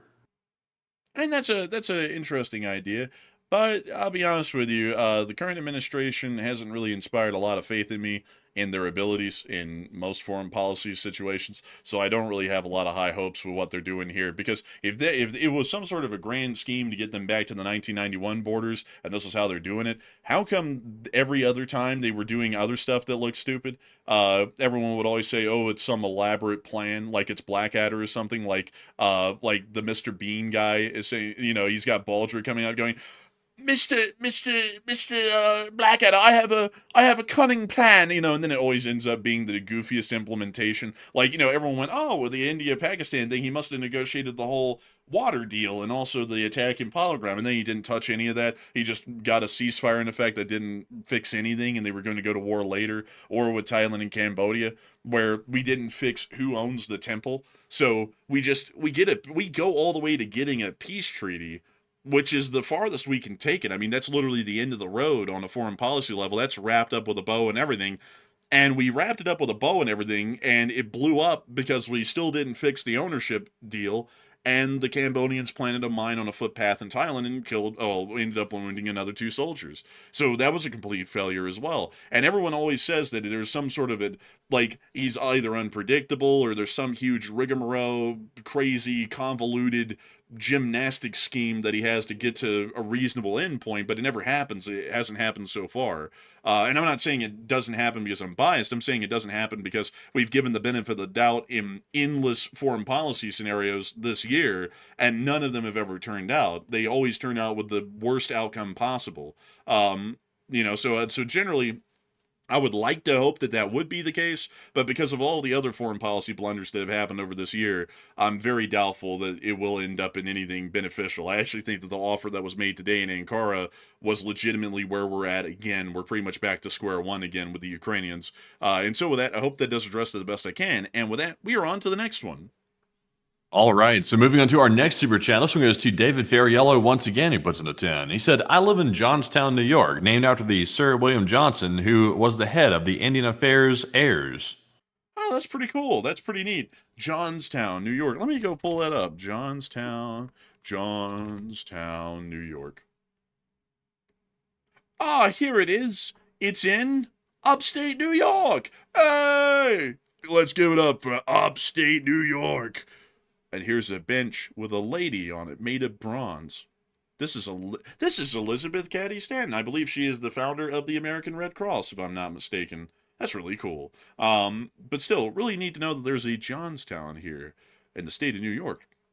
I'll have y'all know, folks, this is an interesting thing I didn't know, but the town of Sleepy Hollow is a real place. Y'all know the legend of Sleepy Hollow, the Headless Horseman and all that? It's actually a real place. This is the town of Sleepy Hollow that the story was based off of by Washington Irving. It's a real place. Interesting. Yeah, it's pretty cool. But anyways, with that, I hope that has addressed that well. A big thanks to you once again for support and helping this channel to keep rolling. And we are on to the next one. And our next one goes to Jack Ray, who puts in a 5. And Jack, and I actually can't read this one off, Jack, but thank you very much for that $5 support right there. And we appreciate it very, very much. Oh my God. And, I read it. Oh my God. Yeah, I can't read that one off. I don't think YouTube's going to like that. I'm not sure about that, but thank you very much, Jack. And also, by the way, Jack, you're going to take us right into our live chat questions proper and our Morse code decoders. Tonight, we had the whole roster of Paul Schultz, Kevin J, Mason Miami, Joni Dog, as well as Airball Garbo, Her Royal Fluffiness, Kush, Cobra Terry, Sire, and Brian Blairstown. And they said, Morse code says, let's just be up front here. Living in this timeline is some form of purgatory. LLT, LSA. And ding, ding, ding, ding. And that's the sound of money. Y'all got that down on the nail. That was the Morse code message of the night. I get to congratulate y'all for getting that correct, and also considering that Matthew sounded kind of confused about what that meant. I mean to extrapolate on that. It is an artistic expression. You see, the red dot and the blue dot on the white canvas is supposed to symbolize the dichotomy of man. I'm just kidding. The reason why I put that in is because living in this timeline and seeing the stupid actions that have been going on the whole time we've been covering news in foreign policy is like living in some version of purgatory or hell, with how much it just drives me crazy. And you can't escape it no matter what. Because you think, like folks, I go to sleep every night and I'm like, okay, maybe this is going to be the last stupid action they'll make, and they won't make another dumb one again, and they'll have finally learned how the world's working these days, and they won't do something like this again. And then another week or two later, they do something stupid again, and then it all starts over again. And it's been like that for years, folks. For years, because I remember in the last deal that was going on before this one, if y'all know what I mean, there was a lot of stupid stuff going on back then, and I would always think, it has to eventually you have to wise up and get a little bit better at this or learn from this, and then it wouldn't. And then the election came around, and then I was like, okay, well, whoever gets elected, it can go up from here, and then it didn't. So it's like it's kind of like living in some form of a purgatory. But still, I hope that does address that well. The least finger in Singapore is always getting that correct time and time again. And with that, folks, we actually have a little bit of time here tonight to be able to get to some live chats. And we're going to get to some. So, Matthew, what do we got? All right, so jumping into our live chat questions, this one goes to AF Kaplan, who said, if Poland decides to act against Russia unilaterally, could this jeopardize their membership in NATO? No, there's no way to be expelled from NATO. So if anyone operated unilaterally against Russia, the NATO alliance could say that they weren't standing for it and that they wouldn't invoke Article 5 if they got attacked in turn for their actions. But Poland can't actually act on their own without the NATO alliance expelling them and really any other larger consequences for that matter. Rather than the U.S. possibly stopping our shipment of arms to Poland, which Poland does have a decent amount of U.S. weapons within their arsenal. So with that, I hope that does address that well, and we are on to the next one. And this one goes to Obi-Wan, who said, has the UK determined if there was sub-activity around the info-gathering ship? And if not, when the fog comes in, poof. Yeah, from what we know, they haven't been conducting any anti-submarine warfare detection activities within that area, so I'm not sure if they would know the answer to that themselves. But, some spy ships have a tendency of deconstructing themselves at sea with with pretty much all crew lost, all hands lost. That can happen from time to time. So, the Russians, they better be careful. I've also heard about those coast of Scotland. I think they destroyed a whole armada back in the day, a Spanish armada. A lot of ships get dashed up on the rocks in that area. It's a tough thing. It's a very isolated region up there too. There's not a lot of people out there to, save drowning sailors from the water too. It could be unfortunate, especially with bad weather rolling in. But anyways, with that, we are on to the next one. Also, by the way, I found this fascinating. I was just scrolling through Twitter doing a little breaking news check real quick, and I roll across the thing here that says vehicle repos are at the highest level since 2009. So that's kind of interesting. They're going back and snatching the cars back for the first time since the Great Recession of 2008, 2009. So that's quite interesting. Yeah, honestly, it's kind of depressing with the economic news coming out every single day. Like, it seems like the credit card debt's at record levels. I mean, it's just every single day there's like a new horrific stat coming out pretty much all the time, which is kind of horrifying and depressing to see all at the same time. So hopefully that improves. But jumping into our next question here, this one goes to Fayuma, who said, you saw the latest UAP recorded by NASA. No, I haven't. He said it looked like a bit of a sighting that he had, but I guessed it's just burning plasma that looked like a bird of prey shaped red flash. Let's see here. Let me see if I can find a little image of this here recently. Anything new? I don't see anything on the news that's saying that anything new about that came out. But you never know. I mean, there is that there are those balls of lightning that do happen. They are kind of rare, but they do actually happen. Let me see if I can pull it up. Balls of lightning. Let's see here. It's just called ball lightning, crazily enough. But it's been documented for a long time. In 1901, they even had depictions of the ball lightning coming through the window. This guy is like, real? This guy's like, oh my god. And honestly, the expressions of these guys, they seem a little off for what's happening. But anyways, let me see if I So, oh, great heavens. Dude, this guy literally is going, oh great heavens. And this guy's going, is it alive? And then this guy's like, I don't know, man, but this thing's kind of close. So, get that thing away from me. But I don't believe in ball lightning. I believe in ball lightning.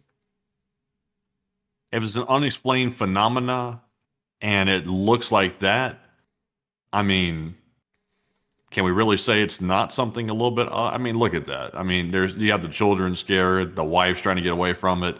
It's sitting in the living room. It says close globe of fire descending into a boom. Into a room. A room. Into a boom. Sitting into a boom. I was trying to make sense of that, but I don't believe in those. I believe in it because it's happened enough times that it makes good sense.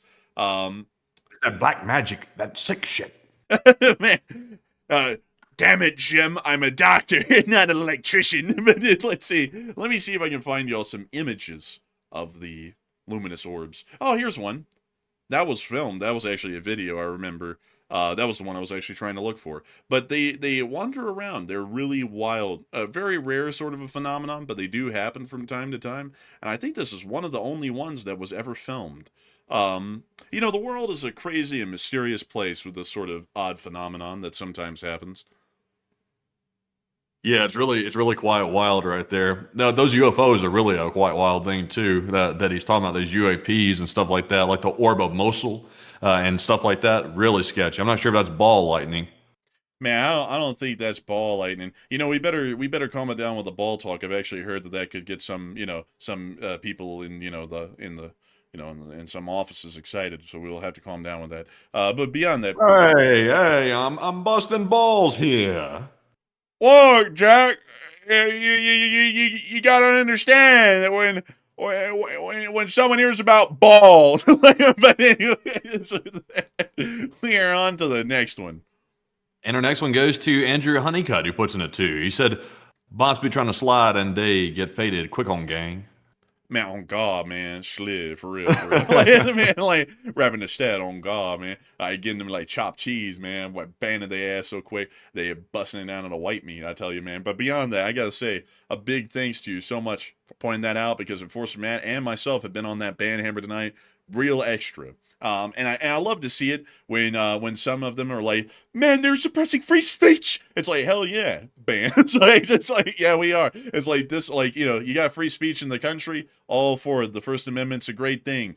But here on this channel, we've got a set way of how things go, and if you're not going with the grain, you're out. That's just how it's worked for years, and it's worked incredibly well. And so I'm not even going to hide from that, folks. I'm not even going to hide from that because like, people act like they got a right to free speech, but let me ask you this. If you go to a political rally in the United States of America and you're of the opposing political opinion, do they allow you to stay there or do they kick you out? They kick you out. So why in the hell would we be beholden to something that the political parties don't even behold themselves to, which is allowing for differing opinions in their rallies? That's my 2 cents on that. It's a private thing. It's a private YouTube channel. We get to enforce our own rules here. So with that, we are on to the next one. One thing I've never really understood the whole time about like the First Amendment is the founding fathers, they thought about free speech, which was something they had to think about because they were leaving Britain where you really didn't have free speech, and Britain's kind of going back to it at this point. But how come they never addressed paid speech? Like they never addressed that at all. Like if you pay, like, can you just get around the rules? Because I've heard it works like that. If you have enough money, you can just kind of like pay to get around it. They call it something about like hanging out in the lobby or something like that, like lobbying or something. If you go hang out in a hotel lobby, you get like paid speech automatically. You know what's crazy, man? One time I walked down into a lobby, and instead of someone giving me a whole bunch of money, there was a guy asking me for money, and he was like dressed in rags. And then it found out that he was a homeless guy. I don't think that was a lobbyist. But some lobbyists are about to get there these days, with how the economy's going. But beyond that, I got to be straight up with you, Matthew. Those damn lobbyists, the pay to play. But anyway, so that the First Amendment, it's a really interesting thing, folks. Because everyone in this country, they say that they support free speech. This is like the paradox of modern America. Every single group politically says that they support free speech, but whenever they get into office, the only speech that they support is their own, and they try and suppress everyone else's. But then they call that free speech. Like, I find that to be one of the most stupid things that people believe in America these days is free speech, but it's not free speech, actually. It's just supporting their speech and suppressing everyone else's when they get elected. Interesting. And before anyone says that that's only one group or the other, we've been here on YouTube for 4 years, and we've been able to see how both sides suppress free speech because we are actually kind of affected by that a little bit. Because everyone, including kind of like our higher up here, has to kind of follow along and play the game a little bit. So a little bit interesting with that. But anyways, with that, we are on to the next one. Also, we have a 5 from Robert Ridgway. He said, free to repress free speech. Jokes aside, you've been visibly cleaning house, and keep it up. Hey, thank you so much for the support. And we always clean out the loonies. We can't have the loonies here. They bring the whole thing down. And the LSA and the Enforcer channel isn't a nut house. If those people want to go to one, they can find one. But they need to keep moving from here. This isn't the place for them. With that, I hope that does address that well. And we are on to the next one. And we have a $2 super chat from WS who said Costco fund, humidifier, enchiladas in the back. Man, I got my enchiladas in the back. Horse tech is attached. But beyond that, a big thanks to you for the support and helping this channel to keep running. I gotta say, great one. I like that right there. That was a pretty good one. And so with that, I hope that does address that well. And also, Sextude said, we've had free speech for a very, very long time, and it will last for a very long time in the UK. And funnily enough, free speech in the United Kingdom is not a codified right. As a matter of fact, there really isn't a lot of codified rights in the United Kingdom by law at all. Like, the English Constitution is not the U.S. Constitution in the way it was made. The English Constitution is just a set of defining articles, like the Magna Carta and others, that they clump together, and they say that it's a constitution, but it's not really. It's just like a loose amalgamation of the more important treatise that they have and laws that they have, and they call that their constitution. And that's actually something that I'd say the anti-federalists were very wise in this country for pushing for the Bill of Rights, because if we didn't have the Bill of Rights in the United States of America, protected speech, First Amendment freedom of speech and freedom of the press and expression and such, it wouldn't be a codified protected act.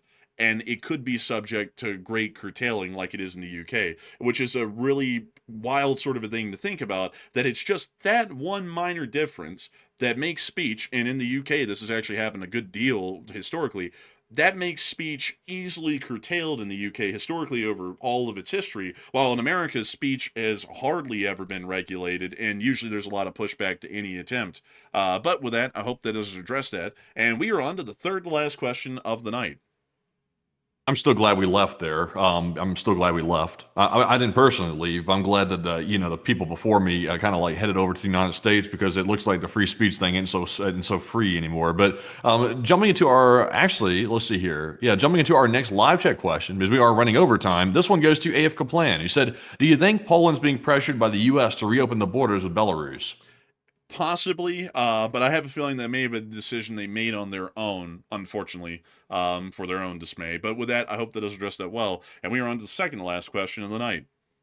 All right, and this is actually our last question of the night right here. So, would you like to do the thing? Well, if you insist. And so with that, we are on to the final question of the night. So, who is the lucky last person who threw in the lucky last question of the night? And that viewer is Tenebrius, who said, "Is Russia provoking a counterattack by doing these things to NATO for a casus belli, for a war?" Technically, yes. That's basically what it's amounting to. And for some reason, we aren't taking the bait. And it's not like we'd lose. It's not like we're scared to take the bait because we'd lose. We'd win. And, it's just so aggravating. But that's basically what they're doing. They're pretty much setting up us, at least, with a proper casus belli against the Russians. But I hope that does address that the best that we can. And we've reached the end of tonight's stream. Oh, we've made it, folks. We've made it to the end. And I have to thank you all so much greatly for watching this channel. We've had 90,000 people watch this channel over 3.5 hours, and we had a peak viewership tonight of 12.7 thousand people, technically, actually. I gotta thank you all so much once again for watching tonight. We are always honored and greatly appreciative to be able to cover this news for each and every single one of y'all. And we will, of course, see you all tomorrow at 10 p.m. Eastern Time to cover the next 24 hours of news from around the world.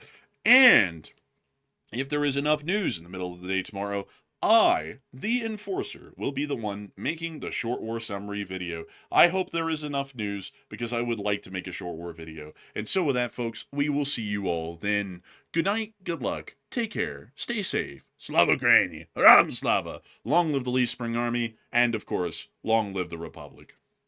And we will see you all tomorrow, folks. And thank you all for another great stream tonight. Now, once again, another big day of news, of course. And tomorrow may be another crazy day of news with the way it's going. So be sure to join us for the midday short war video if there is one to put out. And also definitely tomorrow night at 10 p.m. Eastern for the next night of War News streams. But with that, thank you all once again. And Slava Ukraine, Hiram Slava. Get some rest and good night.